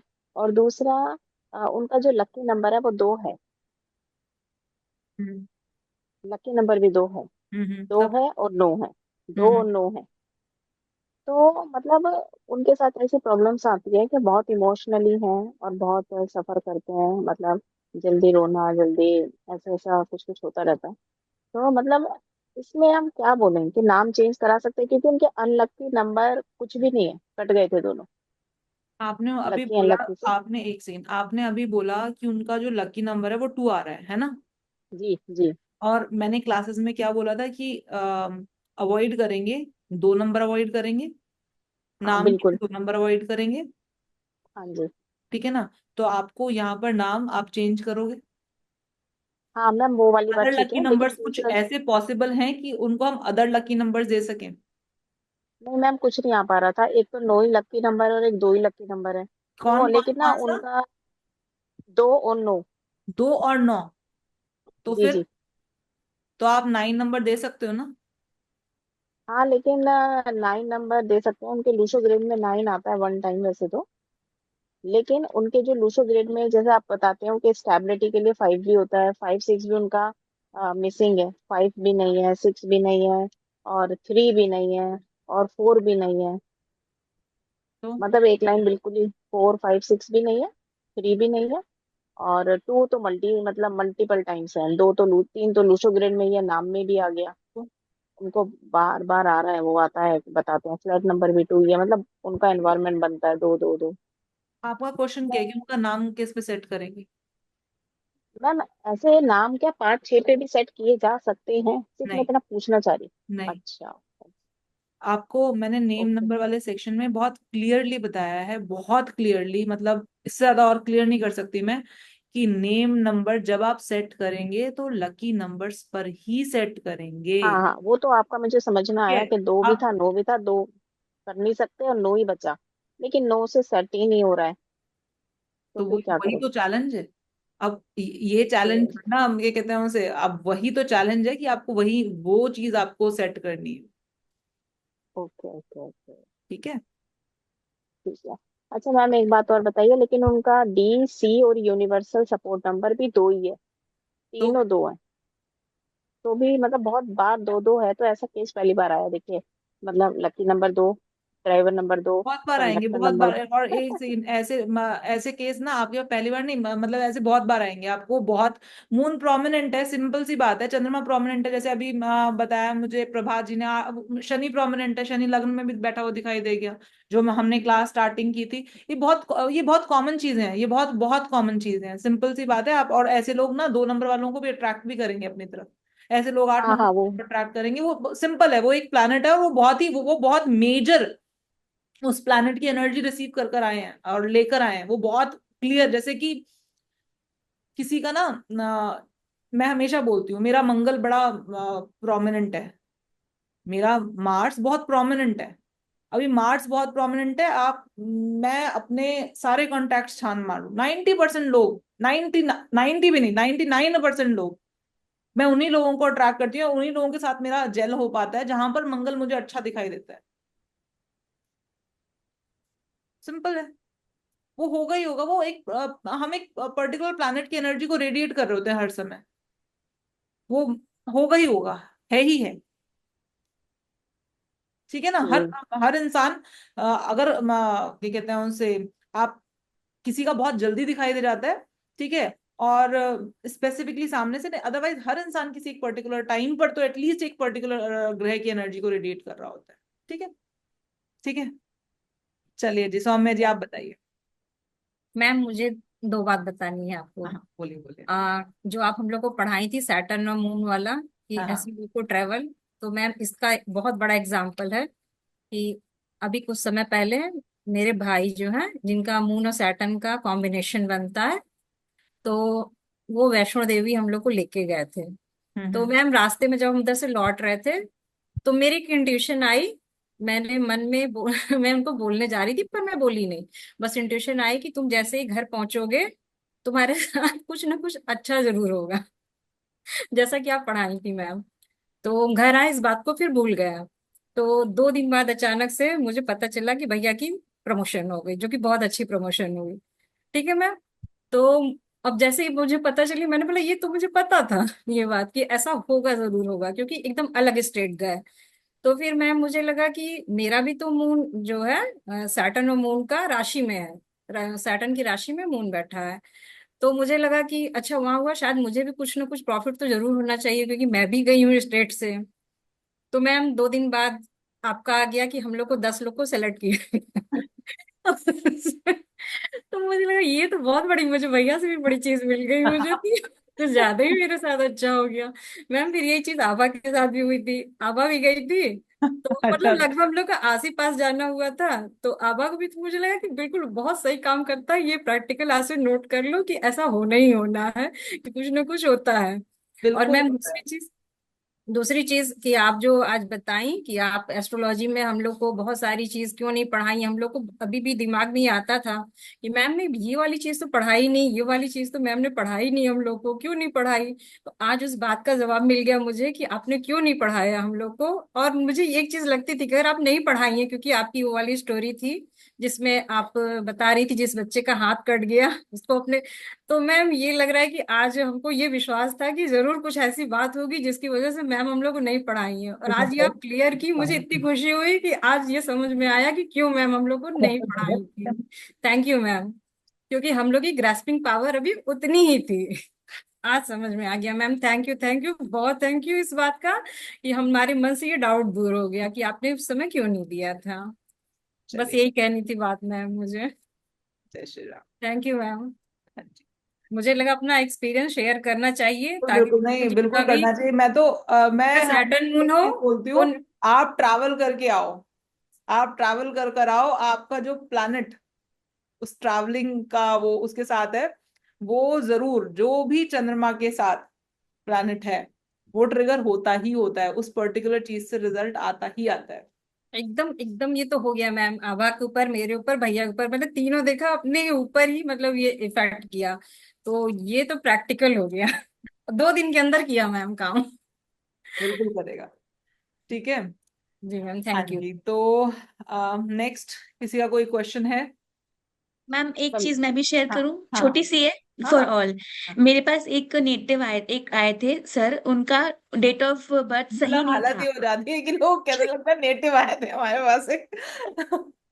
तो मैम उनका हेलो। डेट ऑफ बर्थ नहीं था, तो जो आपने पढ़ाया था मैम नाड़ी, it hmm work so well. उनका मून शनि केतु ये हम्म, 3 ही है, और प्रोफेशन से लेके बहुत प्रॉब्लम आ रही थी। हाँ तो हाँ। इतना सही वो काम कर गया, डेट ऑफ बर्थ नहीं मालूम, कुछ पता नहीं था हम्म, उनको। बस मैंने सिंपली जो आपने पढ़ाया था वही बताया कि आपको ट्रैवलिंग वाला जॉब लेना है, एंड केतु को यूटिलाइज कैसे करना है, सारा कुछ बताया। और आप जाके थोड़ा ट्रैवल करके आओ, आपको नया जॉब मिलेगा। उनका जॉब बार बार छूट रहा था। सो बस उस नाड़ी से ही, वो शनि मून केतु उतने से ही इट वर्क सो वेल, उनकी जॉब लग गई, and he is very happy. और जैसा आपने पढ़ाया था वही बताया, ट्रैवलिंग वाला जॉब लेना, एक जगह बैठ के काम नहीं करना है। अगर ऑफिस वर्क है तो भी ऑफिस में अलग अलग जगह बैठ के आप काम करो, या थोड़ा सा ट्रैवल करते रहो। And he is happily in the new job now. So मुझे लगा किसी काम आ जाए शायद, तो इसलिए मैंने अभी शेयर कर दिया। आपको पता है जो जितनी भी भृगुनंदी नाड़ी की जो रेमेडीज है ना, वो ऐसी हैं कि सामने वाला बोलता है कि "अरे, तुम रेमेडी बता रहे हो या फिर ऐसे कुछ मजाक वजाक सा कर रहे हो हमारे साथ"। कि वो ऐसा कर लो वैसा कर लो, घूम के आ जाओ। एक बार ये हुआ था कि किसी का जॉब, मतलब बच्चे का कैंपस में सिलेक्शन नहीं हो रहा था। तो उस पर्टिकुलर समय पर वो मून राहु का कॉम्बिनेशन बहुत ज्यादा स्ट्रांगली वो कर रहा था और सैटर्न के साथ था, जॉब चाह रही थी। मैंने उसको बोला, इधर ही थी कहीं पर, केरला साइड में थी। तो मैंने उनको बोला, मैंने कहा एक काम करो आप ना, वो आप बीच में रह रहे हो, आप ना थोड़ा घूम आओ, बीच साइड पर जाओ और 5-6 घंटे लगेंगे, 5-6 घंटे जाओ, 1-2 दिन के लिए वापस आ जाओ। क्योंकि मैम यहाँ इतना टेंशन है मेरे को, मेरा सिलेक्शन नहीं हो पा रहा कैंपस में, आप कह रहे हो 2 दिन के लिए घूम कर आ जाओ, ऐसे कैसे, और वो भी बीच साइड पर जाके चिल कर आओ, कोई टेंशन नहीं है। मैंने कहा कर लो, मान गई। जैसे होता है ना कि इंसान मान लेता है, थोड़ा विश्वास होता है तो मान लेता है। और उसके बाद वापस आइए, कैंपस में सिलेक्शन हुआ है, और जितने भी उसकी, मतलब उसकी सारे क्लासमेट्स का ऑलरेडी सिलेक्शन हो चुका था, उसका सबसे अच्छी जगह, सबसे बढ़िया जगह हुआ है। तो कहने वाली बात है कि आपको लगेगा नहीं कि ये रेमेडी हो रही है, लेकिन ये एक्चुअल में कितनी बड़ी रेमेडी हो रही होती है। उस पर्टिकुलर समय की जो रेमेडी होती है ना, वो बहुत ही मैंने बोला ना, भृगुनंदी नाड़ी में हमेशा बोलती हूँ कि आप अपने लिए बहुत ज्यादा काम कर सकते हो भृगुनंदी नाड़ी से, क्योंकि आपको पता है कि मैं क्या कर रहा हूँ, इसका इम्पैक्ट क्या आ रहा है। तो भृगुनंदी नाड़ी इज लाइक, हम अपने लिए जो काम करते हैं, अपने लोगों के लिए जो रेमेडीज प्लान करते हैं, भृगुनंदी नाड़ी से बड़े आसानी से प्लान कर लेते हैं। लेकिन आप प्रोफेशनली कर रहे हो तो कई बार थोड़ा सा मुश्किल हो जाता है, क्योंकि भृगुनंदी नाड़ी की जो रेमेडीज है वो ऐसी रेमेडीज है कि सामने वाला कहते हैं रेमेडी बता रहे, मजाक सा कर रहे, कह रहे कि कैंपस प्लेसमेंट नहीं हो रहा है यहाँ पर मेरा, और वहां पर ही मेरे को बोल रहे हैं कि जाओ जाके घूमाओ जाकर। बट हाँ, कुछ लोग होते हैं जो कहते हैं कि नहीं, बता रही हैं तो कर लेते हैं, हो जाएगा, कुछ ना कुछ तो होगा ही होगा। तो होता है, बिल्कुल 100% काम करती है भृगुनंदी नाड़ी। ठीक है। तो चलिए जी, आज यहीं पर हम लोग वो मैम कर।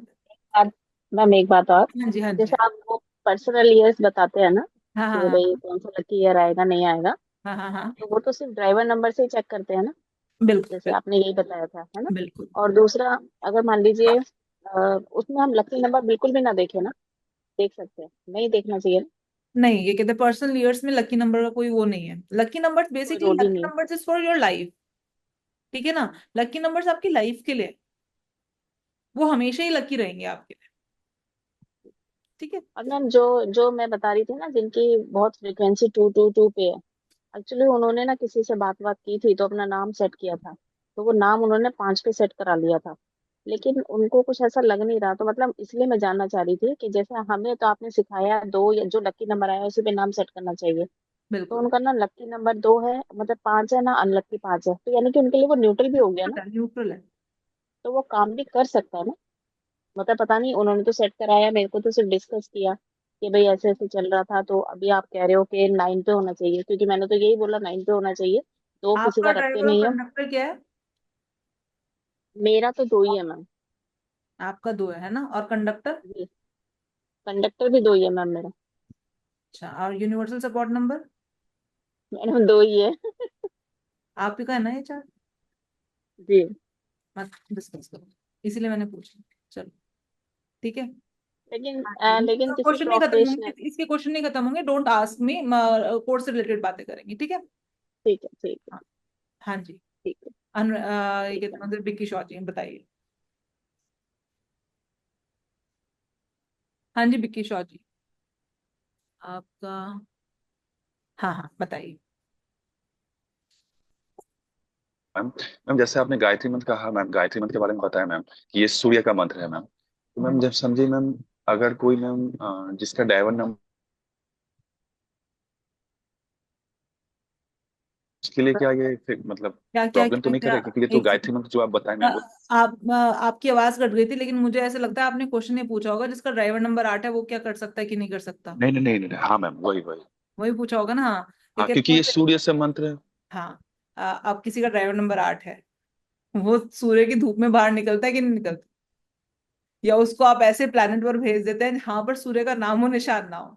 हाँ, नहीं नहीं नहीं। पर रह रहे हो, यहाँ पर जीवन नहीं है सूर्य के बिना, ठीक है। और चाहे जिसका ड्राइवर नंबर 8 है, अभी समझो एक बात को, आपका ड्राइवर नंबर कुछ भी हो, गायत्री मंत्र आपको हार्म नहीं कर सकता। इसी वजह से वो बच्चों को सिखा दिया जाता है। ये एक परंपरा रही, कि ये बच्चों को सिखा देंगे, क्योंकि वो हार्म नहीं कर सकता। गायत्री मंत्र चाहे जो मर्जी कर लो, और इनफैक्ट मैंने अभी आपको बोला था ना, आपका कोई भी प्लानिट हो, हर प्लानिट का गायत्री मंत्र है, हर प्लैनेट का एक गायत्री मंत्र है। लेकिन सूर्य का गायत्री मंत्र इसलिए मोस्ट पावरफुल है, क्योंकि अगर मान लो किसी का ड्राइवर नंबर 8 है, उस वो व्यक्ति को ऐसी जगह भेज दिया जाए जहां पर सूर्य की कोई रोशनी ना पहुंच रही हो, बिल्कुल काल कोठरी में उसको बंद कर दिया जाए, जिंदा रह लेगा वो व्यक्ति?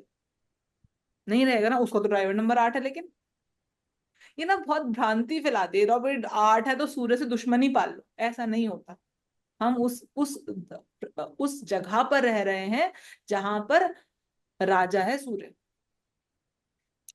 तो दुश्मनी नहीं पालेंगे ना उससे, और वो बुरा नहीं करेगा। गायत्री मंत्र आप कोई भी कर लो, आपको कोई फर्क नहीं पड़ेगा, कोई प्रॉब्लम नहीं हो, ठीक है ना। अच्छा मैम, और मैम समझिए अगर सूर्य सूर्य को अर्घ देना होता है, जल चढ़ाना होता है, तो मुझे क्या वो कर सूर्य सकता है को क्या? मेरे हिसाब से सूर्य को जल चढ़ाना, सूर्य को जल चढ़ाने का मतलब है, सूर्य ना प्रोटेक्शन देता है।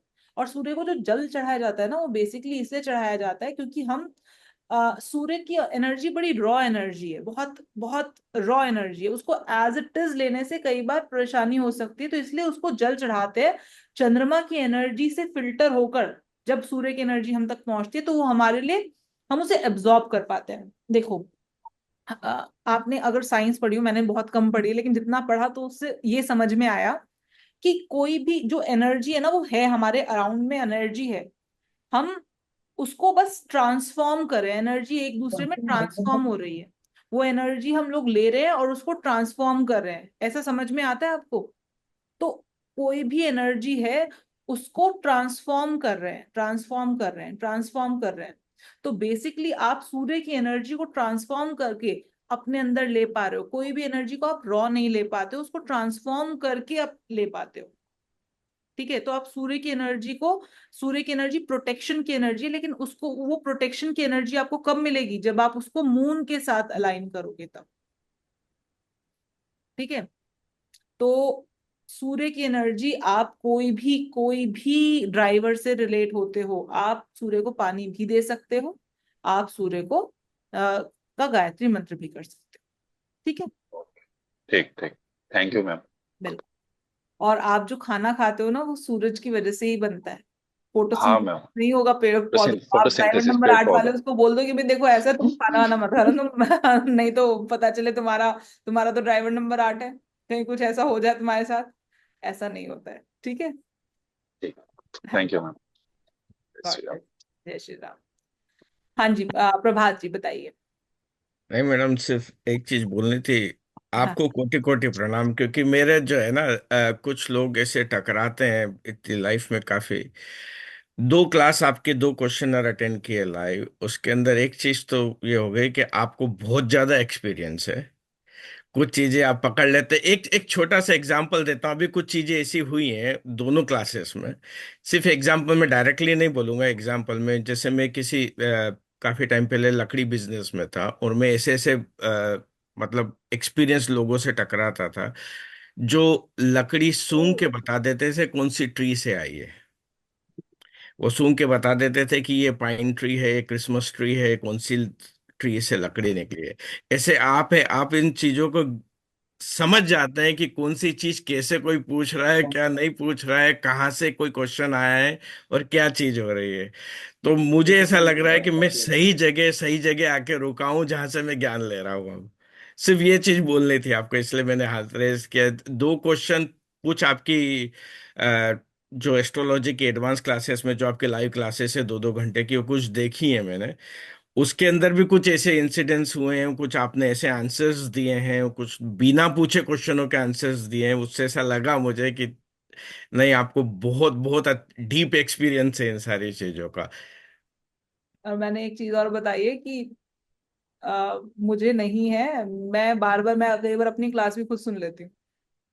कोई क्लास करती हूँ उसके बाद सुन लेती हूँ और मुझे लगता है अरे ये तो मुझे नई चीज सीखने को मिली है कुछ। अब मानो या मत मानो, कुछ और कोई और पढ़ा रहा नहीं, होता ये राइट चीज है। है हाँ। मैडम। हाँ। इसको मैं भी अपने तो ऊपर भी लेता हूँ। कुछ कोई चीजों के और पढ़ा रहा एक्सपीरियंस, होता है। हाँ। हाँ, कुछ चीजों के एक्सपीरियंस मुझे भी ऐसे हैं और हुए हैं लाइफ में, जिसमें आप नहीं करते, वो वो हो ऑटोमेटिक रहा होते होता हैं और ऑटोमेटिक निकलते हैं बाहर इसके अंदर। है।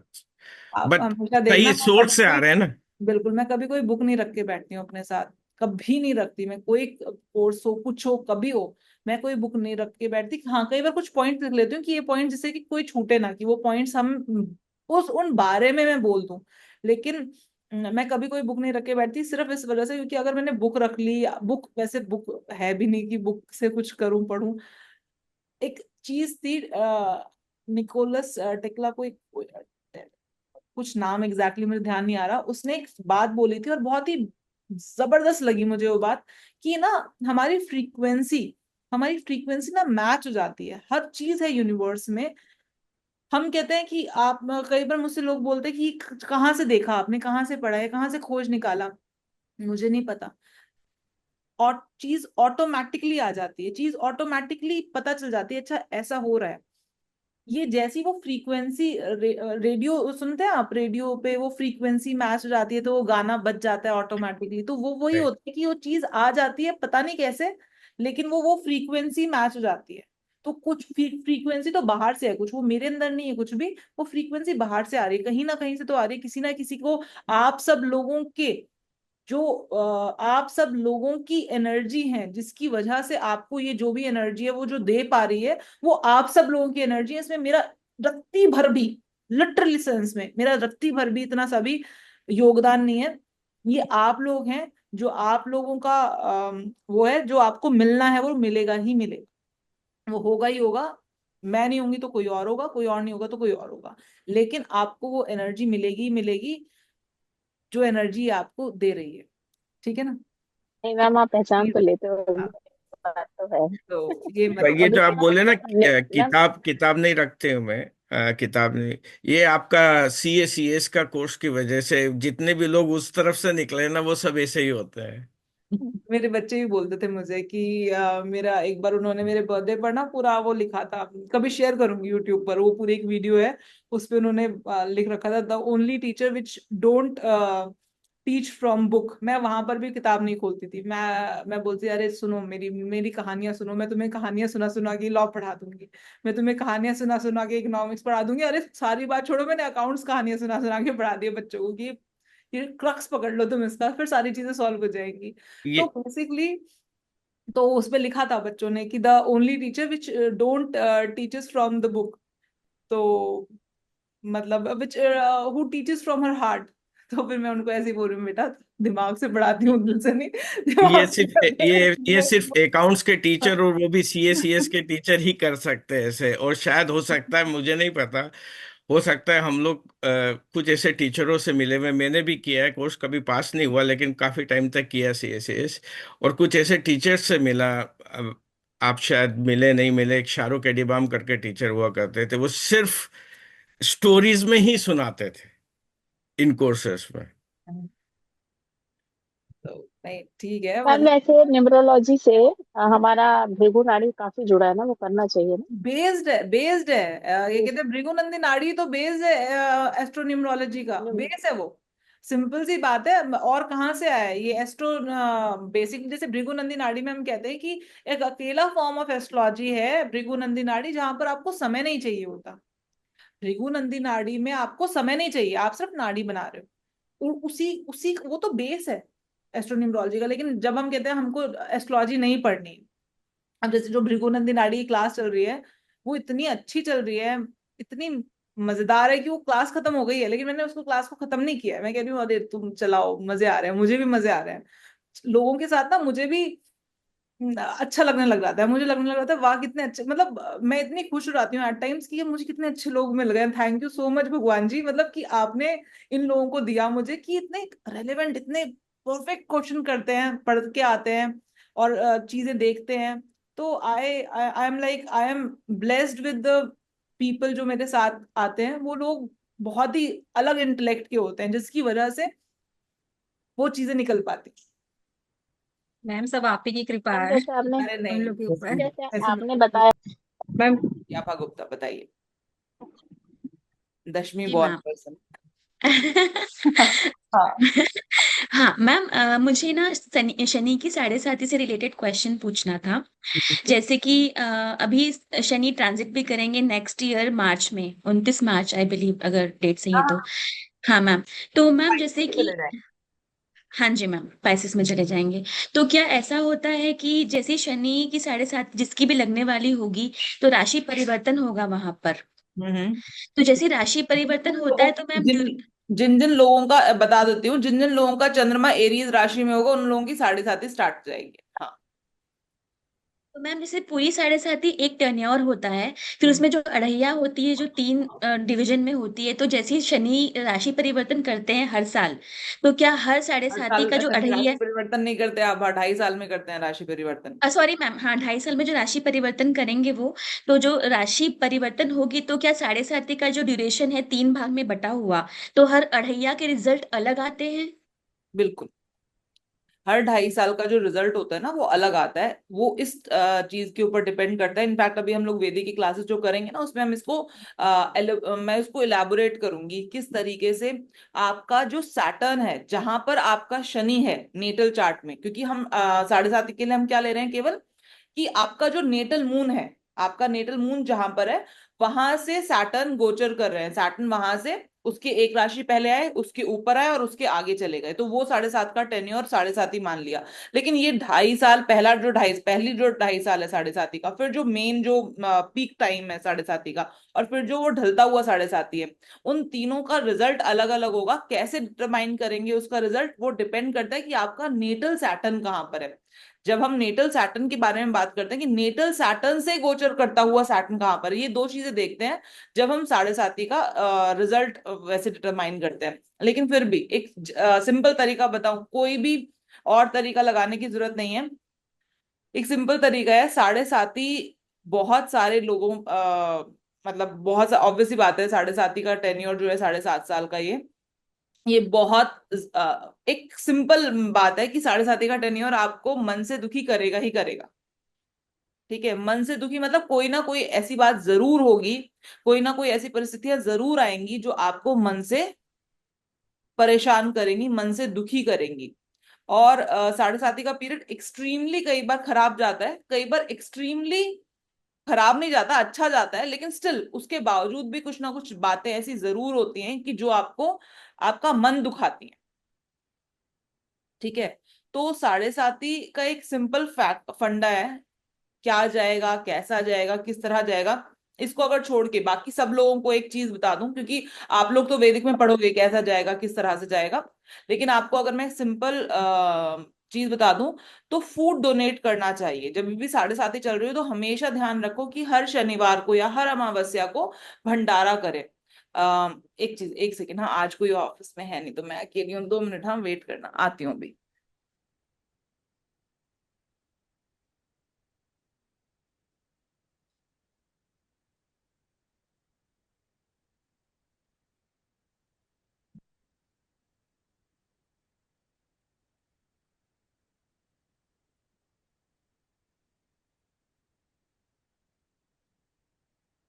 चलिए सो बेसिकली फूड डोनेट करना चाहिए। अभी फूड डोनेट करना चाहिए का मतलब क्या हो गया कि क्यों करना चाहिए फूड डोनेट? चंद्रमा क्या है? चंद्रमा हमारा मन है, चंद्रमा खाना है, चंद्रमा हमारा बेसिकली आपने हमेशा सुना है चंद्रमा पानी का कारक है, ठीक है? और पानी मेमोरी होल्ड करता है, सबको पता है। पानी सब कुछ याद रखता है, पानी मेमोरी होल्ड करता है। और चंद्रमा इंटर प्लानिटरी, मैंने अपनी काफी सारी क्लासेस में बताया कि चंद्रमा इंटर प्लानिटरी कम्युनिकेट करता है। हम जो भी जहां से भी आ रहे हैं, आप सबको पता है एक चीज कि हम कहीं से आ रहे हैं और हम कहीं पर जाएंगे, तो हम जहां से भी आ रहे हैं वहां से हम जो भी काम कर कर आए हैं या जो भी हमने कुछ किया है उसका सारा रिकॉर्ड्स किसके पास होता है? चंद्रमा के पास होता है। और सैटर्न क्या है? सैटर्न जज है। तो सैटर्न जब घूमता हुआ सैटर्न आपके नेटल मून के ऊपर से निकलता है ना, उसके आगे पीछे और उसके ऊपर होता है, आपके नेटल मून के आगे पीछे और ऊपर होता है, उस पीरियड को हम साढ़े साती कहते हैं। बेसिकली ये साढ़े साती हमें ये जो शनि है ना जज, ये आकर बताते, ये चेक करते हैं, रिकॉर्ड चेक करते हैं। जो रिकॉर्ड्स किसके पास हैं? चंद्रमा के पास हैं, कि आप क्या करके आए हो, आप क्या करके आए हो, ये चंद्रमा के पास है। कि आपने कहाँ कहाँ किस किस का मन दुखाया, किस किस का खाना छीना, किस किस के साथ क्या क्या काम किया आपने, और उन सब का हिसाब किताब। वो जो सैटर्न जब निकल रहा है ना, तो वो हिसाब किताब, वो 7.5 साल ना आपका हिसाब किताब का पीरियड होता है, कि आपके साथ हिसाब किताब किया जाएगा कि आपने क्या किया था, अभी आपको क्या मिलेगा।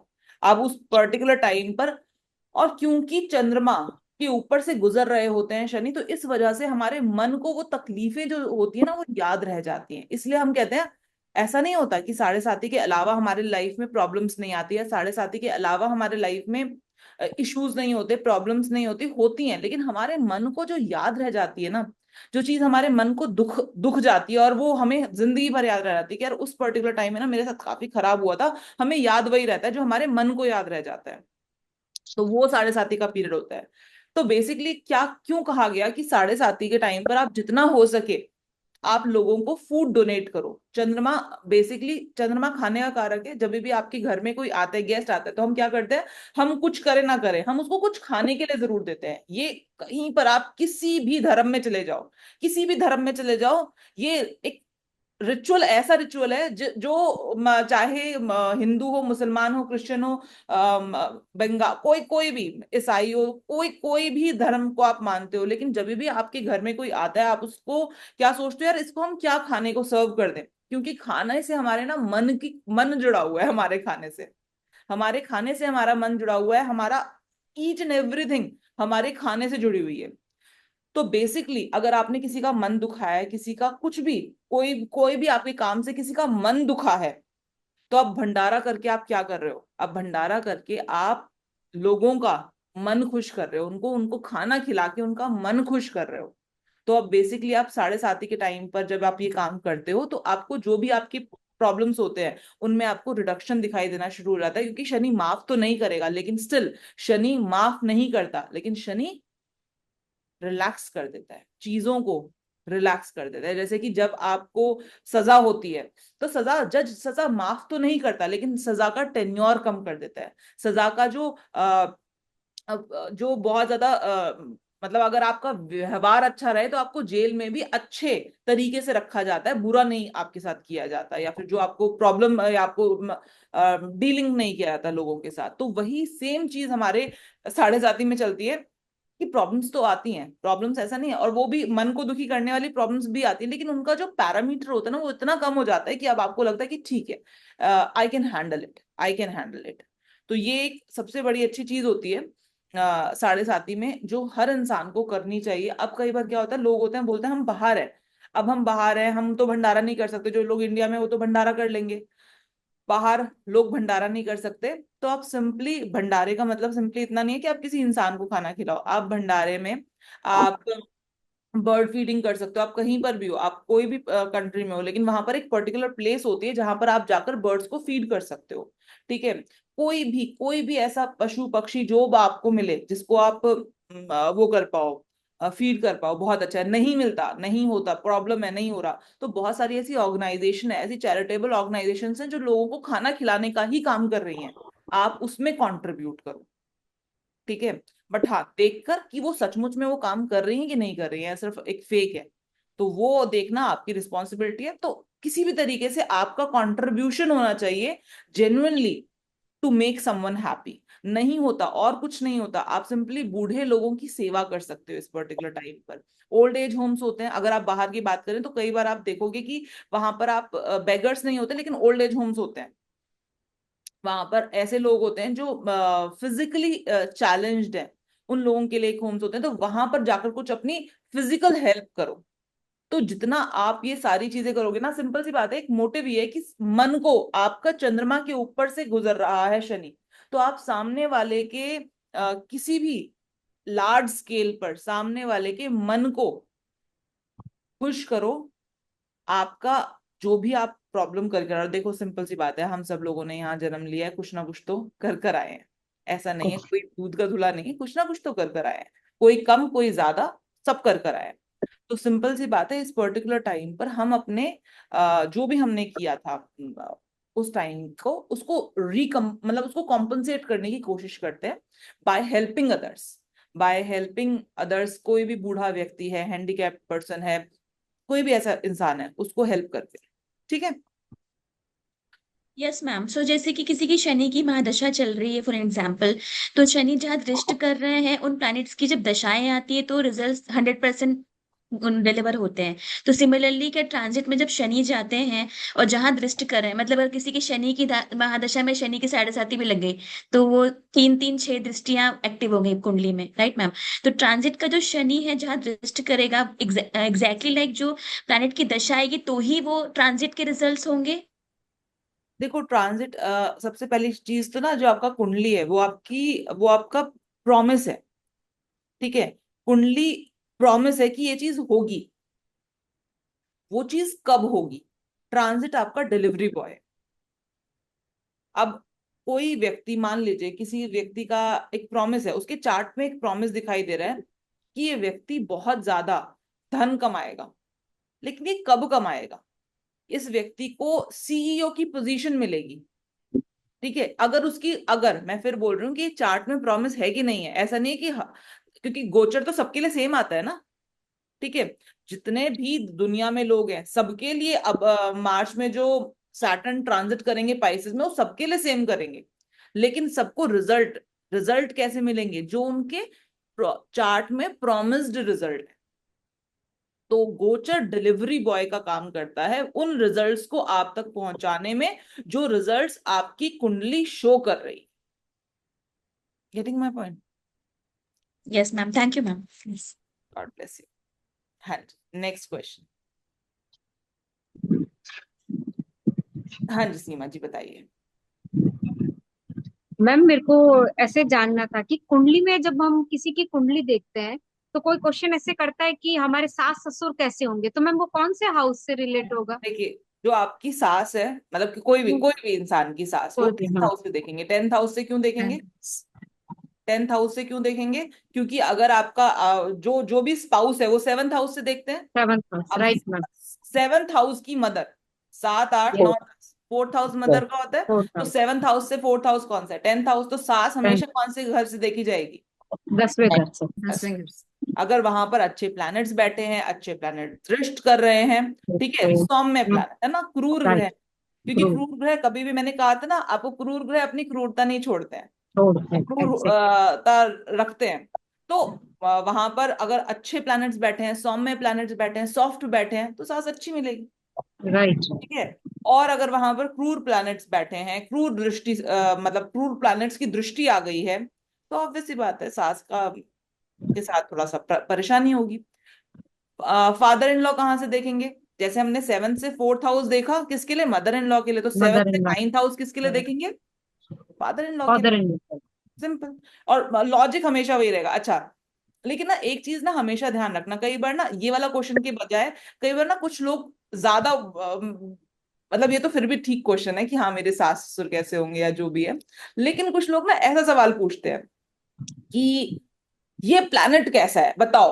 अब ये प्लैनेट कैसे है, मतलब इसका कोई कोई जवाब नहीं है, क्योंकि 10वें घर में 10th हाउस में, अगर मैं 10th हाउस में बोलूं मार्स बैठा है, अब मार्स बैठा है, सन बैठा है 10th हाउस में, अच्छे क्रूर प्लैनेट है ना।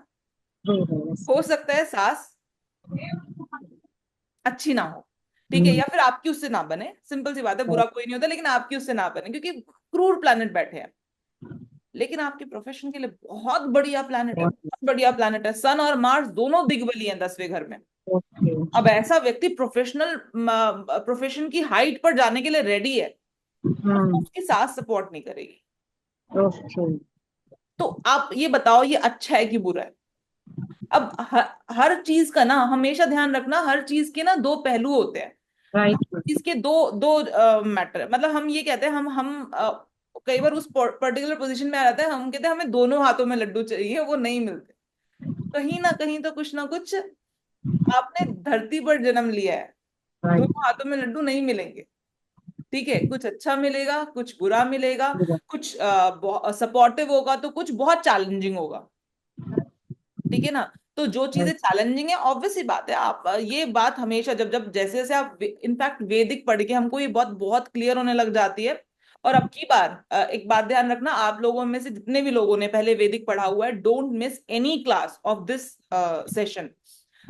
इस सेशन में हम जो चीज हमने एक बार कर ली ना, उसके आगे चलेंगे हम इस सेशन में, मतलब मैं जो आपको रिकॉर्डेड क्लास मिली होंगी, आपने रिकॉर्डेड क्लास कर ली, मैं उसके बहुत आगे जाऊंगी अब की बार। ये मैं दिमाग में लेकर बैठी हुई हूँ कि मैं इस बार बहुत ज्यादा आगे जाऊंगी उस पर्टिकुलर चीज के, जो पर्टिकुलर चीज आप ऑलरेडी पढ़ चुके हो उसके बारे में बहुत कम बात होंगी।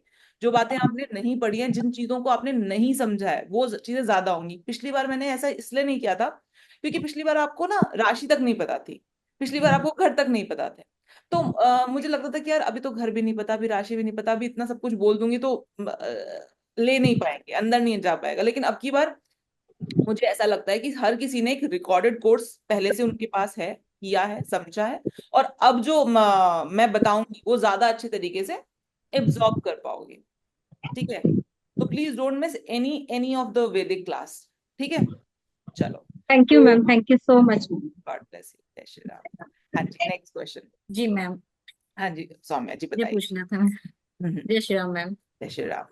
मैम मैं एक डाउट में हूँ, तो वो मैं क्लियर करना चाहती हूँ कि क्या ये मैं सही कर रही हूँ या गलत कर रही हूँ, ये मुझे आप बताएंगे। एक चीज मैं बस बोल दूं, मेरे मन में आ गई है, तो कोई भी डाउट से पहले, आज क्या है? नौमी। सैटरडे। क्या है आज?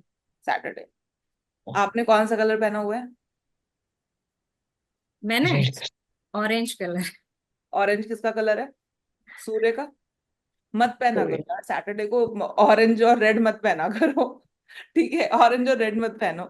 पिंक स्टोन में कलर डाल लो, कोई भी ऐसा कलर डाल लो, लेकिन रेड और ऑरेंज को अवॉइड कर दो, ठीक है। सैटरडे को जैसे रेड और ऑरेंज, मतलब मैं सैटरडे को मैं स्पेसिफिकली रोज सैटरडे को मैम रेड और, ग्रीन ग्रीन या येलो ही पहनती थी, आज हाँ, मुझे जल्दी जल्दी में जो मिला मैं पहन लिया। मतलब नहीं, वो एकदम ऐसे ना दिमाग में आ गया कि हाँ सैटरडे को रेड और ऑरेंज मत पहनो, मंडे को और संडे को ब्लैक मत पहनो, स्पेसिफिकली मंडे और संडे को ब्लैक अवॉइड कर दो, ठीक है ना। तो ये दो चीजें थोड़ा सा दिमाग में रख लो, बाकी तो ठीक है, कोई दिक्कत नहीं। मैम याद रहती थी, पर आज पता नहीं क्यों ऐसा हो गया, मैं डेली हमेशा वही पहनती थी। कोई नहीं, कोई नहीं, वो अच्छा हुआ ना, आपने, आपकी वजह से ही बाकी सब लोगों को भी पता चल पता गया। भी चल गया। हाँ, ठीक है, चलिए बताइए, आप बोलिए जी बताइए। मैम, एक लड़की की कुंडली है, हम्म, और वो लड़की जो है काफी बीमार रह रही है। हम्म, तो उसकी कुंडली मैं पहले कंसल्टेंसी कर चुकी थी, तो उसने हाँ हाँ, फिर अभी किया, मुझे कही कि इस समय मुझे बहुत ज्यादा परेशानी हो रही है, ऐसा ऐसा सारी चीजें। हम्म, तो मैम जैसे कि मैंने उसकी कुंडली देखी, उसके नवांश में मैंने देखा कि अभी जो है सैटर्न सैटर्न जो नवांश में है वो 6वीं राशि में बैठा, अरे 6वें घर में बैठा हुआ है। ठीक है। ठीक है मैम, और 8 राशि में बैठा है। 8th हाउस, तो मतलब 8वीं राशि में बैठे। आप मुझे नवांश से पहले आप मुझे लग्न बता दो, क्योंकि लग्न ना आपकी 90% चीजें सॉल्व कर देता है। आप मुझे लग्न का लग्न स्टेट बता मैम दो कि सैटर्न, कौन सी दशा, 11 सबसे पहले क्या देखेंगे 11 कौन सी नंबर दशा कुंभ, चल रही है। कुंभ कुंभ का है मैम, कुंभ राशि का है मैम। तो मैम जैसे यहाँ पे मैंने, मेरे मन में जो ये डाउट आया कि जैसे सैटर्न यहाँ बैठा है 8वें राशि में, और जो ट्रांजिट चल रहा है वो डबल ट्रांजिट यहीं पे चल रहा है 6वें घर पे ही, उसका जुपिटर का और सैटर्न का डबल ट्रांजिट 8 राशि पे चल रहा है। जो कि 6वां घर हुआ। तो मैम मुझे याद आया कि जैसे आप पढ़ाई थी कि सैटर्न और राहु जब एक साथ आते हैं तो उसको कुछ निगेटिव एनर्जी वो रिसीव करती है इस तरह का। तो वो मुझे यही डाउट करके पूछी कि मुझे ऐसा कहा जा रहा है कि मेरे ऊपर कुछ ऐसा हो गया है। तो मैम मुझे ये जो हम गेस कर रहे हैं ये सही है कि यहाँ आप नवांश को देख सकते हैं? बिल्कुल देख सकते बिल्कुल सही है मैम। बिल्कुल बिल्कुल तो सही। मैंने जो इसको, तो आप जो बताई थी उसको नजर उतारने वाला कि ऐसा होता है तो तत्व शुद्धि से हवन करना और ये सब, तो मैंने उसको ये प्रिस्क्राइब किया। सही है मैम? बिल्कुल सही किया है। सैटर्न राहु में तो सोचना नहीं चाहिए। अगर कोई भी इंसान आपके पास ये आता है, आपको तुरंत बताना चाहिए। मतलब मैंने तो अभी हाल फिलहाल में कुछ ऐसी चीजें देख ली हैं जिसके बाद मुझे लगता है कि नहीं, डोंट वेट, उसको बोलो फटाफट से ये काम कर लो। जी मैम, मैंने तुरंत ही आपके पास से ऑर्डर भी करवा दिया उसको। मैंने ये बोल दिया है कि आप ये कर लीजिए क्योंकि मुझे यही कारण दिख रहा है। तो मैम मतलब नवांश में भी हम लोग ये देख सकते हैं कि अगर इस तरह की कुछ चीजें बन रही हैं तो वो तो क्रिएट हो सकती हैं। क्रिएट हो सकती है, लेकिन स्टिल आपको ना उसके बावजूद भी आपको लग्न कुंडली में भी इसके इम्पैक्ट दिखाई देंगे। क्योंकि जी। बिना लग्न कुंडली के, आप हमेशा ध्यान रखना, नवांश ना हम अपने तरीके से हम अपने लिए तसल्ली करने के लिए पूछते हैं, लेकिन बिना लग्न कुंडली के चीजें आगे नहीं बढ़ती हैं। हम हमेशा बोलते हैं लग्न में, कोई भी अगर हम योग भी देखते हैं तो हम सबसे पहले क्या देखते हैं, यार लग्न में होना चाहिए। नवांश में बनता नहीं बनता वो तो एक अलग बात है, वो तो वो नहीं देखेंगे। अगर लग्न कुंडली में नहीं हो रहा ना, लग्न बहुत ज्यादा इंपॉर्टेंट है। लग्न कुंडली, आप सबसे पहले ना, मैं एक चीज बोलना चाहूंगी, कोई भी जो इंसान है वो सबसे ज्यादा फोकस लग्न कुंडली पर करे। क्योंकि लग्न कुंडली में अगर चीज नहीं हो रही है तो नवांश में नहीं बनेगी। लग्न कुंडली का में अगर हो रही है तो वो हो सकता है, नवांश हम सिर्फ ये देखते हैं कि उसकी उसकी तीव्रता कितनी होगी। लग्न कुंडली में चीज कंफर्म होनी चाहिए पहले। मैम जैसे इसके भी अगर लग्न कुंडली हम लोग देखें तो इसके 10वें घर में जुपिटर और मून है और 8वीं राशि भी यहाँ पे आ रही है। तो डबल गोचर भी यहाँ पर हो रहा है दोनों। तो मून और जुपिटर जो जैसे अगर नाड़ी भी जोड़े हम लोग तो जुपिटर इसकी बॉडी जुपिटर, हो गई। हाँ, जीव कारक कोई अब वो तो लग्न कुंडली में दिखाई देगा ही देगा, हर हाल में दिखाई देगा ना लग्न कुंडली में। अगर किसी को लग रहा है ना कि उसके ऊपर कुछ ऐसी चीज है जो कि उसको समझ नहीं आ पा रही है, एक चीज ध्यान रखना। पहले ना मैं हमेशा बोलती थी दिमाग में अपने कि नहीं नहीं ऐसा कुछ नहीं, ऐसा कुछ नहीं। लेकिन जैसे से आपको मेच्योरिटी बढ़ती जाएगी ना, आपको चीजें दिखने लगेंगी, आपको चीजें समझ आने लगेंगी, तो आप कभी भी ना नकारोगे नहीं किसी भी चीज को। आप बोलोगे कि नहीं, एनर्जीज ही हैं बस, सब कुछ जो भी कुछ है ना वो एनर्जीज ही हैं। पॉजिटिव, अगर मैं पॉजिटिव एनर्जी के बारे में बात कर रही हूँ ना, तो यस, हो ही नहीं सकता ना कि मैं उजाले के बारे में बात करूं और अंधेरे को नकार दूं। पॉसिबल नहीं है, कुछ भी कर लो पॉसिबल नहीं है। तो अगर मैं उजाले के बारे में बात कर रही हूँ और मैं कह रही हूँ कि अंधेरा नहीं होता, तो मुझसे तो बड़ा बेवकूफ कोई नहीं। तो उजाला है, अंधेरा भी है। पॉजिटिव एनर्जी है तो नेगेटिव एनर्जी भी है। और अंधेरे को हटाने का सबसे बड़ा जो तरीका है वो क्या है, कोई भी कमरे में अगर अंधेरा है वहां पर अगर आप एक माचिस की रोशनी। तीली जला यस। दें, तो अंधेरे को हटाने का तरीका, या अंधेरे को खत्म करने का तरीका, नेगेटिव एनर्जी को खत्म करने का तरीका बस एक ही है, positive energy. Integrate positive energy. और वो मैंने आपको बताया हुआ है, और इनफैक्ट मैंने जी मैम, यूट्यूब पर भी सारा आपको, बताई है जो हाँ। और जो एक चीज और ध्यान रखो, मेरे को एकदम से मन में आ गया, मैं बोल देती हूँ। हम ना एक बहुत इंपॉर्टेंट चीज को निग्लेक्ट करते हैं, और वो है मंत्र। हम मंत्रों को निग्लेक्ट कर देते हैं। आप सब लोग जो भी यहाँ पर मेरे साथ हो, ऑकल्ट पढ़ रहे हो, प्लीज मंत्रों को निग्लेक्ट मत किया करो। अगर कोई चीज, जैसे मैं बोलती हूँ कि अगर आप ऑकल्ट साइंस में हो तो प्लीज सुबह उठकर गायत्री मंत्र का जाप जरूर किया करो। गायत्री मंत्र का जाप, अगर आप ऑकल्ट साइंस कर रहे हो, तो आपके खुद के प्रोटेक्शन के लिए बहुत इंपॉर्टेंट है। ठीक है। और इनफैक्ट सबसे अच्छी बात क्या होती है, जो कि हमको नहीं पता, हम हमेशा बोलते हैं गायत्री मंत्र का जाप, ठीक है, अच्छी बात है, करना चाहिए सारी चीजें। लेकिन मैं एक तरीका बताती हूँ, आप गायत्री मंत्र का जाप करके देखो, आपको अपने फाइनेंशियल स्ट्रेंथ आपकी बढ़नी शुरू हो जाएगी। गायत्री मंत्र का जाप करने से आपकी फाइनेंशियल स्ट्रेंथ बढ़नी स्टार्ट हो जाती है। ठीक है, इस बात के बारे में बहुत ज्यादा नहीं बोलूंगी, नहीं तो क्वेरी सेशन चलता रहेगा, खत्म नहीं होगा। आप सब लोगों की क्वेरीज है, आप क्वेरीज पूछिए मुझसे अपनी। मैम और दूसरा क्वेश्चन मेरा ये है मैम कि जैसे हम लोग नाड़ी बनाते हैं तो रेट्रो प्लैनेट की, जैसे मान लीजिए कोई भी रेट्रो प्लैनेट है तो क्या उसकी उल्टी नाड़ी बनती है? देखिए, जो रेट्रो प्लैनेट है, अगर आप उसकी उल्टी नाड़ी बनती है, बिल्कुल बनती है, क्योंकि रेट्रो प्लैनेट उल्टी, आप उल्टी नाड़ी भी बनाओगे ना तो भी वो वही बनेगी। आप उल्टी नाड़ी भी बनाओगे तो भी वो वही बनेगी, क्योंकि ट्राइन ट्राइन ही रहेगा, सेवंथ हाउस ही रहेगा, 2 12। जो बस फर्क क्या मीन्स पड़ेगा, जो सेकंड हाउस है वो 12th हाउस कंसीडर कर लिया जाएगा, और जो 12th हाउस है वो सेकंड हाउस सेकंड कंसीडर कर हाउस। लिया जाएगा, लेकिन नाड़ी वही बनेगी, नाड़ी सेम बनेगी। ओके मैम, तो ठीक है, हम लोग जैसे बनाते हैं वो प्रोसेस भी सही है वो फिर? बिल्कुल सही है, उसमें कोई 100% अंतर ही सही, नहीं आया फिर? कोई अंतर नहीं। Okay ma'am. मैम मुझे अभी तो यही 2 क्वेश्चन है। मैम एक चीज और पूछनी थी। हम्म। जैसे हम लोग बोलते हैं कि किसी चीज को हम लोग को देखना है कि हमारे D1 में प्रॉमिस बना है कि नहीं बना है। मैम इसका मतलब ये होता है कि D1 का फर्स्ट हाउस, अरे सॉरी मैम, जो हमारा लग्न हुआ और लग्न लॉर्ड हुआ, हम पहले वो देखें और जिसके बारे में कंसर्न क्वेश्चन है उस हाउस को और उसके लॉर्ड को ये चेक करना होगा ना मैम कि इस पे कहीं कोई दिक्कत तो नहीं है या ये प्रॉब्लम में तो नहीं है? जीवन का मतलब होता है आपका लग्न चार्ट। ठीक है, जी। जब भी कोई इंसान आपके पास आएगा, आप सबसे पहले तो आप उसका लग्न देखोगे कि लग्न में कोई प्लैनेट बैठा है कि नहीं बैठा है। देखो, सिंपल सी बात है, लग्न का मतलब क्या है? लग्न का मतलब है चीज, आप कहाँ से, धरती का वो कौन सा पोर्टल खुला, कौन से समय पर, जब आपकी जब आत्मा ने प्रवेश किया, जब बच्चा, आप समझ रहे हो, जब बच्चा पहली सांस भरता है तो आत्मा अंदर आ रही है, और जब आया, सांस खत्म हो जाती है तो आत्मा चली जाती है। चल जाती है, बाहर चली जाती है, कहते हैं ना आखिरी सांस ऐसे भरता है और बंदा खत्म। ठीक है, तो सांस जब तक चल रही है तब तक बेसिकली वो आपकी आत्मा ही है। ठीक है, और जब सांस निकल जाएगी, खत्म हो जाएगी तो, ठीक है, तो सिंपल सी बात है, वो कौन सा धरती का कौन सा पोर्टल खुला था जिस समय पर आपकी आत्मा उस पोर्टल से अंदर आई थी, तो वो बेसिकली आपका फर्स्ट हाउस है ना। अगर उसमें कोई प्लैनेट बैठा हुआ मिल गया है, बहुत इंपॉर्टेंट है वो प्लैनेट आपके लिए, बहुत इंपॉर्टेंट है। सिंपल सी बात है ना, शनि लग्न में बैठा है, इंसान मस्ती मारने के लिए तो नहीं आया फिर, इंसान तो शनि लग्न में लेकर आया है भाई, मस्ती मारने के लिए नहीं आया है इंसान, इंसान तो बहुत मेहनत करने के लिए आया है।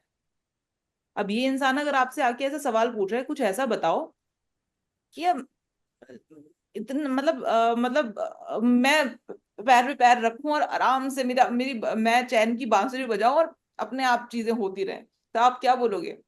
जय श्री राम, मैं कोई जादूगर थोड़ी ना हूँ। ठीक है, कि मैं ये, तुम शनि लग्न में लेकर आए हो, मैं थोड़ी ना हूँ कोई जादूगर। सिंपल सी बात है, ऐसा कोई जादू मंत्र नहीं हो रहा यहाँ पर। हाँ, लेकिन आप उसको क्या बोल सकते हो, आप बेसिकली, ज्योतिष इज टू अलाइन, ज्योतिष इज टू नो कि आप क्या करने के लिए आए हो लाइफ में। अब आप उस इंसान को सैटर्न सैटर्न से रिलेटेड चीजें आप बता सकते हो, जिससे कि उसकी लाइफ की जो स्ट्रगल्स हैं वो उसके साथ एडजस्ट कर पाए। जो प्रॉब्लम सैटर्न दे रहा है वो प्रॉब्लम्स का लेवल थोड़ा सा सटल हो पाए। वो हमें बेसिकली, हम सैटर्न को नहीं बदल सकते, हम उस इंसान को रेमेडीज कराकर इस लायक बना सकते हैं कि वो सैटर्न के काबिल हो पाए। Getting my point? तो सिंपल सी बात है, आप सबसे पहले इंसान का लग्न मतलब फर्स्ट हाउस देखो कि उसका फर्स्ट हाउस क्या है। उसका फर्स्ट हाउस उसकी 50% चीजें डिटरमाइन कर देगा उसकी लाइफ में क्या चल रहा होगा।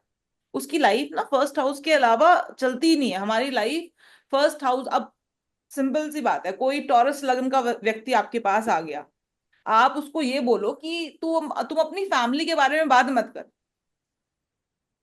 वो आपसे बात नहीं करेगा, वो कहेगा यार क्या बात कर रहे हैं। टॉरस टॉरस लग्न है, वो उस लोक से आ रहा है जहां पर उसके दिमाग में केवल एक ही चीज है, उसको उसकी फैमिली के बारे में बात करनी ही करनी है, फैमिली वो ओरिएंटेड खाने के रहेगा। बारे में बात करनी ही करनी है, उसको धन संचय करने के बारे में बात करनी ही करनी है। That person is very conscious about his face. ठीक है, उसकी आंखें आपको अच्छी दिखाई देंगी ही देंगी। आप समझ रहे हो, ये कुछ ऐसी चीजें हैं जो कि आप डिनाई नहीं कर पाओगे, कभी डिनाई नहीं कर पाओगे।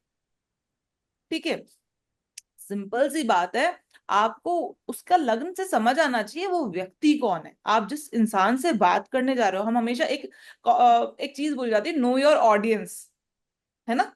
अभी अगर मान लो मैं आपसे यहाँ पर अकाउंट्स के बारे में बात करने लग रहा हूँ, आप सुनोगे ही नहीं। आप सब लोग ऑकल्ट के लिए यहाँ पर बैठे हो। मैं लॉ जानती हूँ, मैं अकाउंट जानती हूँ, मैं टैक्सेशन जानती हूँ, मैं फाइनेंशियल मैनेजमेंट जानती हूँ, आपको मतलब नहीं है इस बात से। आप कह रहे हो मुझे हमें ऑकल्ट के बारे में बात करनी है। तो सिंपल सी बात है, आप जो सामने वाला व्यक्ति है, आप उसका फर्स्ट हाउस देखे बिना अगर आप उससे बात करोगे तो फायदा नहीं है आपका बात करने का। आपको सबसे पहले जानना होगा उसका फर्स्ट हाउस। उसका फर्स्ट हाउस क्या है, उसका फर्स्ट हाउस में कौन सा प्लैनेट बैठा है, या उसका फर्स्ट हाउस में कोई प्लैनेट नहीं बैठा तो राशि तो है ही ना, ऑब्वियस सी बात है। उस राशि का मालिक कहाँ जाकर बैठा हुआ है। तो आपको सबसे पहले, कोई भी इंसान आपके पास आता है, उसका फर्स्ट हाउस जरूर देखना है। सेकंड चीज आपको जो देखनी है वो उसका समय देखना है कि ये कौन से समय में आया है मेरे पास। समय कौन दिखाता है, दशा दिखाती है, सिंपल।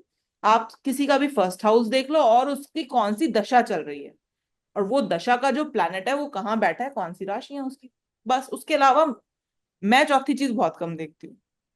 मैं सामने वाला व्यक्ति जब आता है तो उसका फर्स्ट हाउस है कौन, वो इंसान जो मेरे पास आकर बैठा है वो है कौन। क्योंकि मेरे लिए सौम्य सौम्य नहीं है, मेरे लिए सौम्य कौन है। अगर सौम्य मेरे पास आती तो मेरे लिए सौम्य कौन है, मेरे लिए सौम्य है कि उसका जो लग्न का फर्स्ट हाउस है, उसके लग्न में जो प्लैनेट बैठे हुए हैं, फर्स्ट हाउस में जो मेरे लिए सौम्य वो है।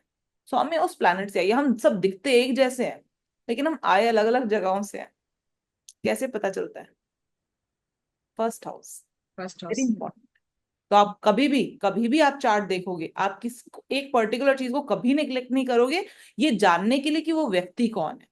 किसी से मिलते हैं उसका नाम पूछते हैं ना, तो जब हम एस्ट्रोलॉजिकली किसी की कुंडली देखते हैं तो सबसे पहले जब हम किसी व्यक्ति से मिलते हैं तो उसका नाम पूछते हैं, वो कहाँ से आया है ये पूछते हैं, कितने, मतलब उसका उसका जो इंट्रोडक्शन, तो उसका इंट्रोडक्शन कौन देगा आपको। जब आप एस्ट्रोलॉजिकली किसी को देख रहे हो तो उसका इंट्रोडक्शन उसका फर्स्ट लग्न। हाउस देगा कि वो कहाँ से आया है, ठीक है। और उसके बाद फिर वो किस समय में चल रहा है, उसके ऊपर क्या समय चल रहा है, क्या इस समय के सिनारियो चल रहे हैं। हो सकता है वो एक बहुत वेल्दी इंसान हो, लेकिन अभी जब वो आपके पास आया तो वो एक ऐसी दशा से गुजर रहा है जहां पर उसको प्रॉब्लम्स आ रही हैं रिलेटेड टू मनी। प्रॉमिस है चार्ट में, अच्छा प्रॉमिस है, लेकिन पर्टिकुलर समय ऐसा चल रहा है जहां पर प्रॉब्लम्स दिखाई दे रही हैं, तो हम उस पर किसी को सोल्यूशन देने के लिए उसकी दशा देखेंगे। हमेशा ध्यान रखना, किसी को सोल्यूशन देने के लिए उसकी दशा देखेंगे, ठीक है। गोचर देखेंगे और दशा देखेंगे, क्या समय चल रहा है उसका और क्या समय चल रहा है डिलीवरी का।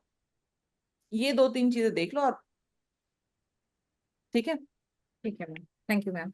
Questions regarding Aniruddh ji हैं ma'am. I have two questions regarding BNN. First one, is the seventh Drishti planet is equally important as the planet in the trine, or we have to consider same as 12th or next house planet। अब जैसे ये वाला question है, अनिरुद्ध जी जो है, जो इस class में नहीं है, उन्होंने क्वेश्चन लिखकर भेजा है। इनका भी मैं यही बोलूंगी कि अच्छा चलो, इसका ये जो क्वेश्चन है ना, इसका आंसर एक BNN का स्टूडेंट यहाँ पर है, साईं जी, उनसे करवाते हैं। हाँ जी साईं जी, आप बताइए। मैम मैंने क्वेश्चन ये है कि सातवीं दृष्टि का जो प्लैनेट होता है, क्या वो भी इक्वली इंपॉर्टेंट है जो प्लैनेट ट्राइन में होते हैं। जी मैम।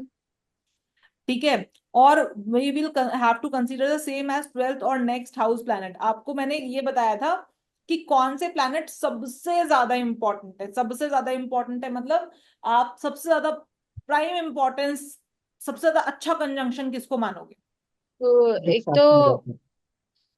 हाँ, मैम कोई तो गुरु बोल रहा है। 159 159। बोल रहा है? मैम जो साथ में बैठे पढ़ रहे हैं। मैम ट्रायंगल में जो है ना, आवाज आ रही है मैम। हाँ हाँ बिल्कुल पूरी आ रही है। हाँ मैम, ट्रायंगल में जो बैठे हैं ना वो सारे ही अपने को ज्यादा इम्पैक्ट करते हैं। एक घर में जो बैठे हैं और ट्राइन, मतलब ट्रायंगल में 159 का मतलब एक एक फर्स्ट हाउस में जो बैठा है, जो ट्राइन में बैठे हैं वो हमेशा ज्यादा इम्पोर्टेंट है। इम्पैक्ट करते हैं, हमेशा हमेशा ज्यादा इम्पोर्टेंट है, इम्पैक्ट करते हैं। ठीक है। उसके बाद वो वन, एक, 5, 9, 7, उसके बाद दूसरा और सातवां घर, सातवां, ठीक है। सातवां, सेकेंड हाउस में बैठा है और सेवेंथ हाउस में बैठा है। और फिर लीस्ट इंपॉर्टेंट होता है, लीस्ट 12वां, लीस्ट कनेक्टेड होते हैं जो 12वां, 12वां होता है। ठीक है। हाँ ma'am. In BNN no importance for mahadasha and antardasha. नहीं जी, आप महादशा और अंतरदशा की इम्पोर्टेंस नहीं, लेकिन ऑब्वियस सी बात है, जब मैंने बताया था कि महादशा और अंतरदशा ये देखते हैं, और देखते हैं कौन सा प्लैनेट, जैसे कि मान लीजिए किसी का मून और राहु एक साथ बैठा है, एक घर में बैठा है, तो चंद्रमा की दशा में किसके रिजल्ट्स आएंगे? राहु के रिजल्ट। ओके। और ये ओके। BNN का नहीं है, हर जगह का रूल। आप कोई वैदिक का रूल भी बाजी है। पढ़ लो, अगर आपका सेम हाउस में कोई प्लैनेट बैठा है तो प्लैनेट इंटरचेंज करते हैं, अपनी दशा में अपने साथ बैठे प्लैनेट का रिजल्ट देते हैं। ठीक है। in BNN, in the nadi of the planet, if the planet is coming in the beginning of nadi, मतलब lowest degree, or at the end of the nadi, highest degree, we consider the dispositor of the house. In that case, no degree applicable. But how close it's to be considered? मैंने बहुत बार बताया है, हर बार बताया है कि कोई भी planet, चाहे वो highest degree में हो, चाहे वो lowest degree में हो, एक चीज ध्यान रखना, हाईएस्ट डिग्री में हो, लोएस्ट डिग्री में हो, तो हम उसको नाड़ी में लिख लेते हैं। लेकिन अगर हम उसको नाड़ी में नहीं भी लिख रहे, तो भी वो कौन से राशि में है, ये बड़ा इंपॉर्टेंट है। अभी सैटर्न, जैसे मैंने आपको बताया कि सैटर्न अगर एरीज में, ऐसा व्यक्ति को आप ऐसा काम दे दो जिसमें वो रेगुलरिटी हो, पूरा टाइम एक टाइम पर जाना है, एक टाइम पर आना है, ये काम करना है, कुछ ज्यादा करने को है नहीं, वो काम करेगा ही नहीं, वो काम ही नहीं करेगा। अब सैटर्न चाहे कितने भी डिग्री का बैठा हो, फर्क नहीं पड़ता, सैटर्न एरीज में बैठा है ना, ये फर्क पड़ता है। तो बहुत इंपॉर्टेंट है किसी भी प्लैनेट का किसी राशि में बैठना। वो प्लैनेट अपना अपना सत्व ले लेता है, अपना अपना कलर लेता है उस राशि से, उसका कलर आ जाएगा उस प्लैनेट के अंदर। ठीक है। सैटर्न सैटर्न किसी का वर्गो राशि में जाकर बैठ गया, ऐसा व्यक्ति आप देखो उसका कर्म ही होगा, वो कैलकुलेशन करेगा ही करेगा, बहुत कैलकुलेटिव रहेगा, बहुत कैलकुलेटिव रहेगा। उसके कर्म में कहीं ना कहीं पर वो बहुत कॉम्पिटिटिव रहेगा, बहुत ज्यादा, थोड़ा सा कंपटीशन ज्यादा आएगा उसके अंदर, कर्म के अंदर आ जाएगा, तो वो राशि का नहीं जाता। लेकिन जब राशि का बहुत ज्यादा इम्पैक्ट पड़ जाता है, देखो कोई भी प्लैनेट अगर किसी की ना डिग्री कम है, जैसे कि मरकरी 0 डिग्री का 5वीं राशि में, इसका मतलब मरकरी ट्रांजिशन फेज में है, वो 4थी से 5वीं में जा रहा है, तो सबसे पहले जाके राशि से मिलता है। कोई भी प्लैनेट जब जाता है तो सबसे पहले जाके राशि से मिलता है, तो सब उसमें सबसे ज्यादा इम्पैक्ट किसका आ जाएगा? वो सबसे ज्यादा, यहां पर मरकरी सबसे ज्यादा सूर्य के प्रभाव लेकर होगा। ठीक है। और जब मरकरी एकदम लास्ट में पहुंच जाएगा, उसी मतलब उसी राशि के लास्ट में पहुंच जाएगा, तो उसने तभी भी उसके पास उसके पूरे प्रभाव होंगे। तो इस वजह से हम कहते हैं कि नाड़ी में हम लिख लेते हैं, इसका डीप मीनिंग बाद में समझ में आएगा। अच्छा, एक चीज और बताती हूँ, अभी मरकरी की बात हो ही गई है, तो आप ना एक काम करके रखना, नेक्स्ट टाइम हम मिलेंगे तो बताना, आप ना उन लोगों को देखना जिनका मरकरी 0 डिग्री का, 1 डिग्री का होता है, 2 डिग्री का होता है। ऐसे लोग ना न्यूज नहीं देखते हैं, ऐसे लोगों को फर्क नहीं पड़ता क्या हो रहा है आगे पीछे इधर उधर, मतलब वो बहुत ज्यादा information about the society gather करने की कोशिश नहीं करते हैं, बहुत ज्यादा मतलब उनको हर चीज को नहीं जानना है, क्या हो रहा है, कैसे हो रहा है, क्यों हो रहा है, किस लिए हो रहा है। मरकरी जब अपने इनिशियल फेज में होता है, आप देखना मरकरी कम डिग्री का होगा तो ऐसे लोग नहीं, बहुत ज्यादा इंटरफेयर नहीं करेंगे इधर उधर, हर चीज की जानकारी रखने की कोशिश भी नहीं करेंगे। मरकरी ज्यादा डिग्री का होगा, ऐसे व्यक्ति को ये तक पता होगा कि आपने घर में कल क्या बनाया था, कल क्या, मतलब वो उसको हर जगह की इंफॉर्मेशन चाहिए, उसको हर जगह की न्यूज होगी, न्यूज बेसिकली न्यूज, उसको हर जगह की खबर होगी। मरकरी ज्यादा डिग्री पर खबर रखने में परफेक्ट, मरकरी कम डिग्री का खबर रखने में थोड़ा कम परफेक्ट। ये छोटी सी एक्सरसाइज है, ये करके देखना। अब ऐसे छोटी छोटी एक्सरसाइज करते जाओगे ना, आपको चीजें तब आराम से समझ में आती जाएंगी। ये सिंपल सी बात है, ये टॉपिक ऐसा है, एक साथ सारा खाने की कोशिश करोगे तो नहीं, कुछ नहीं होगा। और धीरे धीरे करके छोटी छोटी छोटी छोटी बातें समझते चले जाओगे तो पता भी नहीं चलेगा ये कब आ गया, और हमने कहाँ पढ़ा था, और क्यों पढ़ा था, और क्यों बोल रहे हैं, नहीं समझ में आएगा और बोल दोगे बस। ठीक है मैम मेरा एक क्वेश्चन था, पूछूं? हाँ हाँ, क्या? बोलो बोलो। हाँ मैम, अभी आभा जी ने एक बोला था ना कि नाड़ी से उन्होंने बर्थ डेट नहीं है फिर भी वो सब, वो कौन से हमारे इसमें आएगा? बीएनएन में ही होगा? बिल्कुल। बीएनएन में ही होगा। अच्छा। ठीक है। ठीक है। एक लास्ट क्वेश्चन है इनका। Madam, one more advice I want from you, should I study Vedic astrology rest all courses? I study, आपका मन करता है आप बिल्कुल पढ़िए। आपका, आपके मन के ऊपर है, आप वैदिक पढ़िए, आप बीएनएन पढ़िए, आपके मन के ऊपर है। मैं तो सिर्फ आपको ये बता सकती हूँ कि डिफरेंस क्या है, थ्री फॉर्म्स ऑफ एस्ट्रोलॉजी में डिफरेंस क्या है। लाइक बीएनएन में आपके पास टाइम नहीं है, तभी भी आप किसी का चार्ट देख सकते हो। ठीक है। केपी में आपके लिए टाइम बहुत इंपॉर्टेंट है, बहुत ज्यादा इंपॉर्टेंट है, क्योंकि केपी में जो बेसिकली नक्षत्रों का, जैसे उप नक्षत्र एंड ऑल सब, ये सब चेंज हो जाते हैं विद इन 2 to 3 मिनट्स, वो चेंज हो जाते हैं। तो आपके लिए केपी में ना टाइम बड़ा इंपॉर्टेंट है। टाइम होना चाहिए, एग्जैक्ट होना चाहिए। केपी आप बहुत अच्छा कर लोगे, बट टाइम होना चाहिए। वैदिक, वैदिक में ठीक है, आपका टाइम अगर थोड़ा बहुत 5-10 मिनट ऊपर नीचे भी है तो भी चलेगा, लेकिन वैदिक किन लोगों को पढ़ना चाहिए? वैदिक सिर्फ उन लोगों को पढ़ना चाहिए जिनको एस्ट्रोलॉजी से प्यार है एक्चुअल में, क्योंकि वैदिक की ना गहराई नहीं है, वैदिक की कोई गहराई नहीं है। वैदिक इतना गहरा है, इतना गहरा है कि अगर मैं आपके साथ 4-5 साल भी बात करती रहूं ना तो भी वैदिक चलता रहेगा, वैदिक नहीं खत्म होता। वैदिक तो एक लाइफ लॉन्ग आपका जर्नी है, आप शुरू कर सकते हो, खत्म नहीं कर सकते। तो वैदिक ये चीज है। वैदिक में जब हम वैदिक के तरीके से पढ़ते हैं ना, तो वैदिक हमें इस तरह की, हमें ना सोल्यूशन नहीं देता वैदिक। सही बताऊं, सच मायनों में, सही मायनों में सोल्यूशन नहीं देता वैदिक। वैदिक ना एक्सेप्टेंस कराता है कि अच्छा ये है और ऐसे होगा। सॉल्यूशंस हैं, लेकिन फिर भी वैदिक उजाला है, वैदिक ज्योति है। ज्योति का मतलब क्या है? कोई पर्टिकुलर जगह जहां अंधेरा है, वहां पर अगर रोशनी कर दी जाए तो आपको क्या पता चल जाएगा? ये चीज यहाँ है, ये चीज यहाँ है, ये चीज ऐसे, ये चीज ऐसे, ये चीज ऐसे।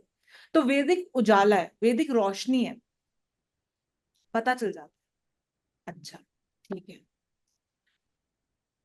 और KP, KP is undoubtedly, KP is solution oriented. KP फिर सॉल्यूशन ओरिएंटेड है कि अच्छा आपके साथ ये हो रहा है, ये प्रॉब्लम है, आप इसका सॉल्यूशन ले लीजिए, ज्यादा मेरे से कहानियां मत करवाइए। वैदिक में आप कहानी करते हो, वैदिक कहानी है, मतलब वैदिक आपकी जिंदगी की कहानी है, जो आप पढ़ते हो, आप समझते हो, दूसरे की जिंदगी की कहानी पढ़ते हो, समझते हो। वैदिक बहुत रुचि वाला चीज है, किसी को अगर रुचि है एस्ट्रोलॉजी में तो।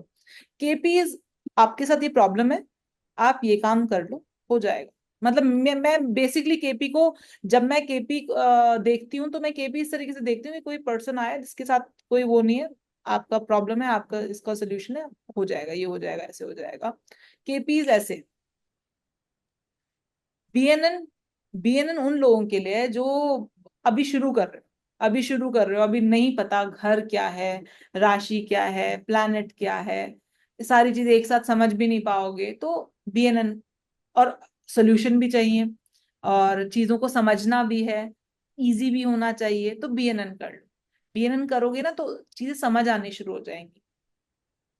तो ये 3 फॉर्म्स ऑफ एस्ट्रोलॉजी है, और भी फॉर्म्स ऑफ एस्ट्रोलॉजी है, अनडाउटेड सी बात है, लेकिन मैं इन तीनों फॉर्म्स को ही समझाती हूँ या पढ़ाती हूँ।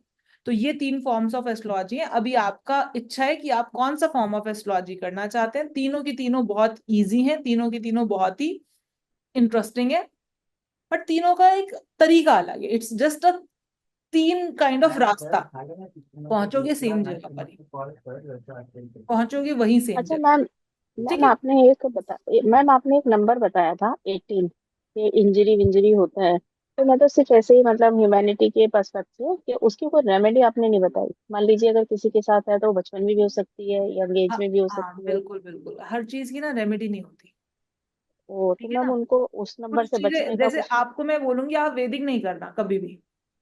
क्यों नहीं करना? ओके। क्योंकि आप हर बात के पीछे अगर रेमेडी पूछोगे तो वैदिक में तो फिर आप परेशान हो जाओगे कि वैदिक, वैदिक कहता है कि एक पर्टिकुलर समय आएगा, ठीक है ना, और एक समय आएगा और एक समय के बाद फिर ये चीज होगी, तो उस पर्टिकुलर टाइम के लिए आपको कैसे तैयार होना है अपने आप को।